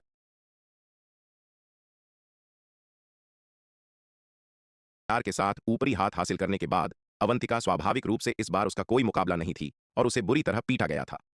अवंतिका, फिर कभी मेरे सामने मत आना, नहीं तो जब भी मैं तुम्हें देखूंगी तुम्हें पीट दूंगी, नलिनी ने ठंडे स्वर में कहा, अपनी लंबी तलवार को जमीन पर पड़ी अवंतिका की ओर इशारा करते हुए, जिसका चेहरा सूझा हुआ था। इसके साथ ही नलिनी ने अपनी लंबी तलवार घुमाई, एक तलवार का करतब दिखाया और एक शाण के साथ मुड़कर चली गई। यह देखकर अवंतिका का चेहरा कुछ बदसूरत हो गया। उसे लगा कि उसने अंततः पासा पलट दिया है, लेकिन उसकी जीत अल्पकालिक थी, क्योंकि यह कुतिया नलिनी फिर से उस पर हावी हो गई थी। बदला लेने के लिए ऐसा लग रहा था कि वह केवल लगन से खेती कर सकती है और तब तक प्रतीक्षा कर सकती है जब तक कि वह दिव्य विकास लोक में प्रवेश न कर ले। हालांकि नलिनी के प्रति उसका बैर गहरा था। उसने पहले की तरह ऐसे ओछे तरीकों का सहारा लेने की हिम्मत नहीं की, अन्यथा एक बार खोजे जाने पर उसे जीने का दूसरा मौका नहीं मिलेगा। नलिनी से अपना बदला लेने और अपनी गरिमा वापस पाने के लिए वह केवल सम्मानजनक तरीकों और वास्तविक ताकत के माध्यम से ही ऐसा कर सकती थी। पवनगढ़ राजवंश के प्रारंभिक पुनर्निर्माण को पूरा करने के बाद अवंतिका ने बाकी सब कुछ छोड़ दिया और एकांत खेती पर ध्यान केंद्रित करना शुरू कर दिया। उस युद्ध योग्यता को प्राप्त करने के बाद उसे खेती के संसाधनों की कोई कमी नहीं थी, इसलिए उसे युद्ध योग्यता अर्जित करने के बारे में चिंता करने की आवश्यकता नहीं थी। उसे केवल खेती और अपनी ताकत में सुधार करने के लिए खुद को समर्पित करने की आवश्यकता थी। अनंत परम मीनार का दूसरा तल। 1 वर्ष की एकांत साधना के बाद विराट का स्वर्ण ड्रैगन अवतार अंततः अर्ध दिव्य विकास लोक की सीमा तक पहुंच गया और दिव्य विकास लोक में प्रवेश करने के कगार को छू लिया। वास्तव में चूंकि अनंत परम मीनार के दूसरे तल में समय का प्रवाह बाहरी दुनिया की तुलना में 10 गुना था, इसलिए स्वर्ण ड्रैगन अवतार वास्तव में 10 वर्षों से एकांत में था। यह महसूस करते हुए कि वह सफलता प्राप्त करने वाला था, स्वर्ण ड्रैगन अवतार ने जल्दी से अनंत परम मीनार के दूसरे तल को छोड़ दिया और अंतरायामी स्थानिक स्थानांतरण व्यूह के माध्यम से नवधारा महाद्वीप पर जय युग संप्रदाय के खंडहरों में प्रवेश किया। स्वर्ण ड्रैगन अवतार की सफलता अविश्वसनीय रूप से महत्वपूर्ण थी। इसकी आश्चर्यजनक खगोलीय घटनाएं खरबों मील से अधिक क्षेत्र को कवर कर रही थीं, यहां तक कि शार्दूल की सफलता के कारण हुए हंगामे को भी पार कर रही थीं। अतुलनीय रूप से शक्तिशाली दांवसार एक विशाल प्राचीन दिव्य ड्रैगन में संघनित हो गया, जो जय युग संप्रदाय के खंडहरों के ऊपर आकाश में लेटा हुआ था। इसके अत्यधिक ड्रैगन पराक्रम के कारण खरबों मील के दायरे में सभी दानव जानवर कांपने लगे, जमीन पर लेट गए और जय युग संप्रदाय के खंडहरों की ओर सम्मान व्यक्त करते हुए अपना पूर्ण समर्पण व्यक्त किया। 3 दिन बाद स्वर्ण ड्रैगन अवतार जय युग संप्रदाय के खंडहरों से उभरा। इसका अत्यधिक ड्रैगन पराक्रम अभी भी मंडरा रहा था, जिससे तलवार संप्रदाय के भीतर शक्तिशाली राक्षसी प्राणी भी इसके सामने कांपने लगे। विशेष रूप से भेड़िया सेनापति, तेंदुआ सेनापति और महारानी श्वेता अपना समर्पण व्यक्त करते हुए स्वर्ण ड्रैगन अवतार के सामने खुद को साष्टांग प्रणाम करने से नहीं रोक सके। यह पूरी तरह से एक डर और समर्पण था जो उनके खून की गहराई से आया था, कुछ ऐसा जिसे वे खुद भी नियंत्रित नहीं कर सकते थे। 1 महीने बाद तक ऐसा नहीं हुआ था जब स्वर्ण ड्रैगन की आभा पूरी तरह से कम हो गई थी कि वे इसके सामने थोड़ा और सहज महसूस करते थे। दिव्य विकास लोक में सफलता प्राप्त करने के बाद स्वर्ण ड्रैगन अवतार ने अपने क्षेत्र को मजबूत करने के लिए अनंत परम मीनार के दूसरे तल में एक और वर्ष के लिए खुद को अलग कर लिया। अनंत परम मीनार के दूसरे तल के 10 गुना समय के त्वरण के कारण यह प्रभावी रूप से एकांत के 10 वर्षों के बराबर था। खेती के इन 10 वर्षों के बाद स्वर्ण ड्रैगन अवतार का क्षेत्र मूल रूप से स्थिर था। इस बिंदु पर स्वर्ण ड्रैगन अवतार की अकेले युद्ध शक्ति शीर्ष स्तरीय अंतिम चरण के दिव्य विकास लोक विशेषज्ञ के बराबर थी। मेघ चित्रित प्राचीन तलवार, जो महाविपत्ति लोक का एक दिव्य अस्त्र है, के जुड़ने से यह पूरी तरह से चरम दिव्य विकास लोक के विशेषज्ञ के खिलाफ लड़ने में सक्षम था। दिव्य विकास लोक में प्रवेश करने के बाद मेघ चित्रित प्राचीन तलवार की शक्ति, जिसे स्वर्ण ड्रैगन अवतार उजागर कर सकता था, और भी अधिक थी। अपनी वर्तमान ताकत के साथ मेघ चित्रित प्राचीन तलवार को चलाते हुए स्वर्ण ड्रैगन अवतार जालिम सिंह जैसे नवनियुक्त अंतिम चरण के दिव्य विकास लोक मार्शल कलाकार को एक ही प्रहार से नष्ट कर सकता था। यहां तक कि दांव संघ के उपाध्यक्ष दिवाकर जैसे शीर्ष स्तरीय अंतिम चरण के दिव्य विकास लोक विशेषज्ञ भी मेघ चित्रित प्राचीन तलवार को चलाने वाले स्वर्ण ड्रैगन अवतार का कोई मुकाबला नहीं थे। स्वर्ण ड्रैगन अवतार की ताकत वर्तमान शक्ति सिंधु महाद्वीप में व्यावहारिक रूप से अजेय है। इसके अलावा दिव्य विकास लोक में सफलता प्राप्त करने के बाद इसकी दिव्य आत्मा की ताकत भी काफी बढ़ गई है। अपनी वर्तमान दिव्य आत्मा की ताकत के साथ स्वर्ण ड्रैगन अवतार दिव्य विकास लोक के मध्य चरण में एक साथ 50 अंधकार दानव वंश के पुतलों को नियंत्रित करने में सक्षम है। दिव्य विकास लोक के मध्य चरण में 50 अंधकार दानव वंश के पुतले जब एक युद्ध व्यूह में बनते हैं तो संभवतः शीर्ष स्तरीय दिव्य विकास लोक के चरम विशेषज्ञों के लिए भी एक मुकाबला होंगे। अपने क्षेत्र को स्थिर करने के बाद स्वर्ण ड्रैगन अवतार शार्दूल और विशाल कछुए के साथ पूर्वी सागर में प्राचीन ड्रैगन महल के खंडहरों के लिए फिर से निकल पड़ा। रक्तवंश के साथ पिछली लड़ाई तलवार संप्रदाय के लिए अविश्वसनीय रूप से महंगी रही थी, खासकर आध्यात्मिक पत्थरों के मामले में। पूर्वी सागर में प्राचीन ड्रैगन महल के खंडहरों की शहर की दीवारों पर प्राप्त जन्मजात आध्यात्मिक पत्थर उस लड़ाई में लगभग पूरी तरह से समाप्त हो गए थे। तलवार संप्रदाय वर्तमान में आध्यात्मिक पत्थरों की कमी का सामना कर रहा है। आखिरकार तलवार संप्रदाय अब एक बड़ा और शक्तिशाली संगठन है और आध्यात्मिक पत्थरों की इसकी दैनिक खपत खगोलीय है। तलवार संप्रदाय के प्रमुख के रूप में उसे इसके निरंतर विकास का समर्थन करने के लिए आध्यात्मिक पत्थरों की खोज जारी रखनी थी। विराट पूर्वी सागर में प्राचीन ड्रैगन महल के खंडहरों की अपनी यात्रा पर अपने साथ बहुत से लोगों को नहीं लाया। वह केवल शार्दूल, विशाल कछुए और दिव्य विकास लोक के मध्य चरण में 50 अंधकार दानव पुतलों को लाया। पूर्वी सागर में प्राचीन ड्रैगन महल के खंडहरों की शहर की दीवारें बहुत खतरनाक थीं और विराट नहीं चाहता था कि दूसरे लोग इतना बड़ा जोखिम उठाएं। अब जब उसके स्वर्ण ड्रैगन अवतार ने दिव्य विकास लोक में प्रवेश कर लिया था, उसकी ताकत बहुत बढ़ गई थी और वह अकेला ही पूर्वी सागर के अधिपतियों से निपटने में सक्षम था। इसलिए उसे इतने सारे सहायकों की आवश्यकता नहीं थी। जहां तक शार्दूल और विशाल कछुए की बात है, एक युद्ध में शक्तिशाली था और दूसरे के पास आश्चर्यजनक रक्षात्मक क्षमताएं थीं। यदि उन्हें खतरे का सामना करना पड़ता तब भी वे इसे संभाल सकते थे। शार्दूल ने रक्त जीवियों के साथ अपनी पिछली लड़ाई में शक्तिशाली रक्त जीवियों के बहुत से शवों का उपभोग किया था और अपार ऊर्जा इसे बहुत असहज कर रही थी। इसे प्रशिक्षण के लिए पूर्वी सागर में प्राचीन ड्रैगन महल के खंडहरों में ले जाना, इसे लगातार लड़ाइयों का अनुभव करने देना इस ऊर्जा को पचाने में बहुत मदद करेगा। एक बार जब शार्दूल इस ऊर्जा को पूरी तरह से पचा लेता है तो संभवतः यह दिव्य विकास लोक के मध्य चरण में प्रवेश करने में सक्षम होगा। कहने की जरूरत नहीं है, विशाल कछुआ एक जलीय दानव जानवर है जो समुद्र के तल में अत्यंत मजबूत युद्ध शक्ति को उजागर करने में सक्षम है। इसके अविश्वसनीय रूप से मजबूत बचाव के साथ इसे साथ लाना भी इसे एक अत्यंत शक्तिशाली सहयोगी बना देगा। शार्दूल और विशाल कछुए के साथ पूर्वी सागर में प्राचीन ड्रैगन महल के खंडहरों में पहुंचने के बाद विराट का स्वर्ण ड्रैगन अवतार बिना कुछ कहे सीधे शहर की दीवारों की ओर बढ़ा। वास्तव में विराट को पहले ही इस बात का अंदाजा हो गया था कि शहर की दीवारों ने प्राचीन ड्रैगन महल के खंडहरों को 2 भागों में विभाजित कर दिया है। इस विशाल दीवार के बाहर प्राचीन ड्रैगन महल के खंडहरों का बाहरी शहर था और अंदर आंतरिक शहर था। विराट ने अनुमान लगाया कि प्राचीन ड्रैगन महल के खंडहरों का आंतरिक शहर संभवतः बाहरी शहर की तुलना में कई गुना अधिक खतरनाक था। अकेले आंतरिक शहर की दीवारें पहले से ही इतनी खतरनाक हैं, आंतरिक शहर में प्रवेश करने की तो बात ही छोड़ दें। विराट का वर्तमान में आंतरिक शहर में सीधे प्रवेश करने का कोई इरादा नहीं है। हालांकि दिव्य विकास लोक में सफलता प्राप्त करने के बाद उसके स्वर्ण ड्रैगन अवतार की ताकत बहुत बढ़ गई है, लेकिन आंतरिक शहर को संभालने के लिए यह शायद पर्याप्त नहीं होगा। अभी के लिए वह आंतरिक शहर की दीवारों पर घूमेगा, पहले वहां मौजूद सभी खजानों और संसाधनों को लूट लेगा। दिव्य विकास लोक में सफलता प्राप्त करने के बाद विराट के स्वर्ण ड्रैगन अवतार की न केवल ताकत में उल्लेखनीय वृद्धि हुई, बल्कि इसकी अन्य क्षमताएं भी बहुत अधिक शक्तिशाली हो गईं। दिव्य विकास लोक और इसके नीचे के लोकों के बीच एक बुनियादी अंतर है। दिव्य विकास लोक में प्रवेश करने से पहले हालांकि स्वर्ण ड्रैगन अवतार की युद्ध शक्ति मजबूत थी, लेकिन यह अंततः एक अर्जित जीवन रूप था। लेकिन दिव्य विकास लोक में प्रवेश करने के बाद यह एक सच्चा जन्मजात जीवन रूप बन गया। इसके शरीर के भीतर का सच्चा सार भी पूरी तरह से जन्मजात सच्चे सार में बदल गया था। दिव्य विकास लोक में प्रवेश करने के बाद ही विराट वास्तव में समझ पाया कि जन्मजात और अर्जित सच्चे सार के बीच का अंतर कितना बड़ा है। जन्मजात सच्चे सार के साथ की जाने वाली मार्शल कला का स्तर अर्जित सच्चे सार के साथ की जाने वाली कला से बिल्कुल अलग होता है। उदाहरण के लिए लोकाकाश महाविकास तलवार कला के पहले स्तर की 5वीं चाल जब जन्मजात सच्चे सार के साथ की जाती है तो अर्जित सच्चे सार के साथ किए जाने की तुलना में कम से कम 10 गुना अधिक शक्तिशाली होती है। बेशक दिव्य विकास लोक में सफलता प्राप्त करने के बाद स्वर्ण ड्रैगन अवतार लोकाकाश महाविकास तलवार कला के पहले स्तर की पहली 5 चालों से कहीं अधिक प्रदर्शन कर सकता है। अनंत परम मीनार के दूसरे तल में अपने क्षेत्र को स्थिर करने के लिए 10 वर्षों के एकांत के दौरान विराट के स्वर्ण ड्रैगन अवतार ने अपने क्षेत्र को स्थिर करने से कहीं अधिक काम किया। उसने लोकाकाश महाविकास तलवार कला की भी लगातार और लगन से खेती की। अब स्वर्ण ड्रैगन अवतार लोकाकाश महाविकास तलवार कला के पहले स्तर की 9वीं चाल का प्रदर्शन कर सकता है। इसके अलावा बहुत समय नहीं बीतेगा जब वह लोकाकाश महाविकास तलवार कला के पहले स्तर की 10वीं चाल भी कर पाएगा।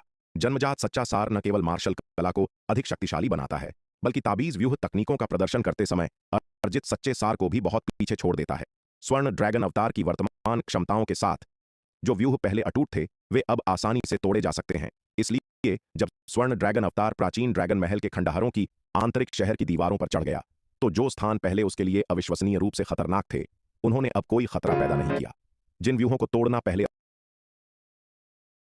असंभव था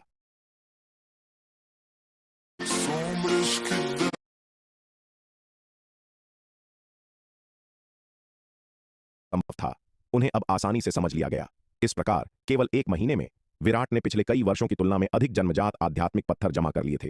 केवल इसी महीने में उसने शहर की दीवारों पर 10 से अधिक निगरानी मीनारों को तोड़ दिया था जिससे 50 लाख जन्मजात आध्यात्मिक पत्थर प्राप्त हुए। 50 लाख जन्मजात आध्यात्मिक पत्थर 9वीं श्रेणी के आध्यात्मिक पत्थरों में परिवर्तित होकर 500 खरब के बराबर हैं। एक अकल्पनीय और खगोलीय भाग्य। यह केवल जन्मजात आध्यात्मिक पत्थरों की प्राप्ति का प्रतिनिधित्व करता है। इनके अलावा अन्य लाभ भी अत्यंत पर्याप्त थे। सबसे पहले युद्ध के 100 से अधिक हथियार एकत्र किए गए, साथ ही 50 से अधिक टूटे हुए श्याम स्वर्ण पुतले। जहां तक दिव्य विकास लोक के अंधकार दानवों के पूर्ण शवों की बात है 300 प्राप्त किए गए। इन 300 शवों में से अधिकांश दिव्य विकास लोक के प्रारंभिक चरण 200, मध्य चरण में 60, अंतिम चरण में 30, चरम पर 7 और यहां तक कि 3 अर्ध महाविपत्ति लोक के थे। जन्मजात जादुई खजाने की प्राप्ति और भी अधिक थी जो पूरे 1 लाख टुकड़ों तक पहुंच गई। जहां तक जादुई खजाने और राक्षसी कलाकृतियों के टुकड़ों की बात है वे अनगिनत थे। दिव्य विकास लोक में प्रवेश करने के बाद शहर की दीवार पर विराट का स्वर्ण ड्रैगन अवतार व्यावहारिक रूप से सभी प्रकार के खजानों को समेट रहा था। इस बार खजाने की खोज की गति पहले से 10 गुना ज्यादा थी। जैसे ही विराट का स्वर्ण ड्रैगन अवतार शार्दूल और विशाल कछुए के साथ शहर की दीवारों से होकर गुजरा, शहर की दीवार के एक निश्चित क्षेत्र से अचानक एक अतुलनीय शक्तिशाली आभा फूट पड़ी। भाई शाका, तुमने दिव्य विकास लोक के चरम को पार कर लिया है, बधाई हो। मगरमच्छ राक्षस वंश के प्रमुख सम्राट मगर ने सम्राट शाका को एक शक्तिशाली आभा बिखेरते हुए देखकर उन्हें खुशी से भरे चेहरे के साथ बधाई दी। यह अद्भुत है। भाई शाका की सफलता के साथ प्राचीन ड्रैगन महल के इन खंडहरों में हमारा लाभ और भी अधिक है। अब से हमारी टीम का मुकाबला कौन कर सकता है? समुद्री गाय राक्षस वंश के प्रमुख सम्राट ऋषभ ने उत्साह से कहा। तुम दोनों सही कह रहे हो, अब से हम किसी से नहीं डरेंगे। सम्राट शाका असीम गर्व के साथ चिल्लाते हुए जमीन से खड़ा हो गया। शक्ति सिंधु महाद्वीप हमारा होगा, हर कोई हमारे चरणों में गिड़गिड़ाएगा और हमारे सामने आत्मसमर्पण करेगा। इस प्राचीन ड्रैगन महल के खंडहर में उसे कई आकस्मिक घटनाओं का सामना करना पड़ा था। सबसे पहले घाटी में उसने कई जन्मजात आध्यात्मिक जड़ी बूटियां प्राप्त की जो करोड़ों वर्ष पुरानी थीं। फिर खाई में एक गुफा में उसने अर्ध महाविपत्ति लोक स्तर की उपचारात्मक गोलियों की एक बोतल प्राप्त की। अंत में इस शहर की दीवार पर उसने काफी संख्या में जन्मजात आध्यात्मिक पत्थर प्राप्त किए। इन आकस्मिक मुठभेड़ों ने उनके संचय को अविश्वसनीय रूप से गहरा कर दिया था। आज उसने अंततः दिव्य विकास लोक के चरम को तोड़ दिया। दिव्य विकास लोक के चरम पर पहुंचने के बाद वह अपने हाथ में मौजूद अर्ध महाविपत्ति लोक दिव्य अस्त्र विशाल कुल्हाड़ी की शक्ति को पूरी तरह से उजागर करने में सक्षम था। अपनी वर्तमान ताकत के साथ और इस अर्ध महाविपत्ति लोक दिव्य अस्त्र विशाल कुल्हाड़ी पर भरोसा करते हुए वह वास्तव में पूरे शक्ति सिंधु महाद्वीप में अजेय था। इसके अलावा पिछले कुछ वर्षों में न केवल उसकी ताकत में बहुत वृद्धि हुई थी बल्कि मगरमच्छ राक्षस वंश और समुद्री गाय राक्षस वंश की ताकत भी काफी बढ़ गई थी। मगरमच्छ राक्षस वंश की तरफ अब अंतिम चरण के दिव्य विकास लोक के 3 विशेषज्ञ हैं और समुद्री गाय राक्षस वंश में भी 3 हैं। शार्क वंश के एल्डर शमशेर को जोड़कर उनकी टीम में अब अंतिम चरण के दिव्य विकास लोक के 7 विशेषज्ञ हैं। हालांकि जबकि हाल के वर्षों में उनकी ताकत में काफी वृद्धि हुई है, उनके नुकसान भी उतने ही विनाशकारी रहे हैं। वे योद्धा जो अंतिम चरण के दिव्य विकास लोक तक नहीं पहुंचे थे, लगभग पूरी तरह से मिट गए हैं। अब मगरमच्छ राक्षस वंश में केवल मध्य चरण के दिव्य विकास लोक के 2 योद्धा बचे हैं। जहां तक शार्क और समुद्री गाय राक्षस वंश की बात है, वे सभी योद्धा मारे गए हैं जो अंतिम चरण के दिव्य विकास लोक तक नहीं पहुंचे थे। यह प्राचीन ड्रैगन महल के खंडहर, जहां शानदार अवसर प्रदान करते हैं, अनगिनत खतरे भी उठाते हैं। एक भी गलत कदम निश्चित मृत्यु की ओर ले जा सकता है। अगली बार जब हमारा सामना विराट से होगा, तो हमें अपने गिरे हुए वंशजों का बदला लेने के लिए उसे मारना होगा, सम्राट मगर ने द्वेषपूर्वक कहा। अब जब सम्राट शाका दिव्य विकास लोक के चरम पर पहुंच गया है, तो उनकी टीम के बाकी सदस्यों की ताकत भी काफी बढ़ गई है। यदि वे फिर से विराट और उसके तलवार संप्रदाय के योद्धाओं का सामना करते हैं, तो वे निश्चित रूप से अपनी मौत का बदला लेने के लिए उन्हें मारने में सक्षम होंगे। हाँ, हमें उन्हें मारना होगा और अपने गिरे हुए वंशजों का बदला लेना होगा, सम्राट ऋषभ ने कड़वाहट से कहा। विराट द्वारा स्थापित भयानक हत्या व्यूह विस्फोट से गंभीर रूप से घायल होने का दृश्य वह अभी भी नहीं भूल पाया था। हालांकि उनके समुद्री गाय राक्षस वंश ने इस प्राचीन ड्रैगन महल के खंडहर में कई शक्तिशाली सदस्यों को खो दिया था, लेकिन सबसे बड़ा नुकसान वे थे जो विराट के हाथों मारे गए थे। निश्चिंत रहें, आप दोनों, मेरा शार्क वंश और विराट कट्टर दुश्मन हैं और हम निश्चित रूप से इस बड़े बैर का बदला लेंगे, सम्राट शाका ने ठंडे स्वर में कहा। शार्क वंश को सबसे गंभीर नुकसान हुआ। विराट के कारण उनके शार्क वंश में केवल वह और एल्डर शमशेर, दो दिव्य विकास लोक के विशेषज्ञ बचे थे। शार्क वंश के अन्य सभी दिव्य विकास लोक के विशेषज्ञ मारे गए थे। यहां तक कि शार्क वंश के क्षेत्र पर भी तलवार संप्रदाय का कब्जा हो गया था। पूर्वी सागर के 10 अधिपतियों में से केवल जलनाग कबीला शार्क वंश से भी बदतर स्थिति में है। आखिरकार शार्क वंश के पास अभी भी दो दिव्य विकास लोक के विशेषज्ञ सम्राट शाका और एल्डर शमशेर हैं, लेकिन जलनाग कबीले के पास उनके एकमात्र दिव्य विकास लोक के विशेषज्ञ के रूप में केवल सम्राट जलासुर बचा है। शार्क वंश और तलवार संप्रदाय के बीच की नफरत मोक्ष से परे है। वैसे हमने हाल के वर्षों में प्राचीन ड्रैगन महल के खंडहरों में तलवार संप्रदाय के किसी भी सदस्य को क्यों नहीं देखा है, सम्राट मगर ने कुछ संदेह के साथ पूछा। हालांकि प्राचीन ड्रैगन महल के खंडहर बहुत बड़े हैं, वे कई वर्षों तक वहां खोज करते समय कभी कभार एक दूसरे से टकराते थे, लेकिन हाल के वर्षों में ऐसा लगता है कि तलवार संप्रदाय के सदस्य अचानक हवा में गायब हो गए हैं, बिना किसी निशान के पूरी तरह से गायब हो गए हैं। क्या ऐसा हो सकता है कि उन्हें खतरे का सामना करना पड़ा हो और वे सभी मर गए हों? सम्राट मगर की बात सुनकर सम्राट ऋषभ की आंखें चमक उठीं और उसने उत्साह से कहा। सम्राट ऋषभ की बात सुनकर सम्राट शाका उसकी ओर देखे बिना नहीं रह सका। यह आदमी कितना बेवकूफ है। अगर विराट और वे तलवार संप्रदाय के योद्धाओं को मारना इतना आसान होता, तो क्या उन्हें उस समय उस स्थिति में मजबूर किया गया होता? बेशक, सम्राट शाका ने खुद सोचा, लेकिन उसने इसे जोर से नहीं कहा। आखिरकार वे अब सहयोगी थे और उसे सम्राट ऋषभ का कुछ सम्मान करना था। शायद वे हमसे अलग दिशा में गए हैं, सम्राट शाका ने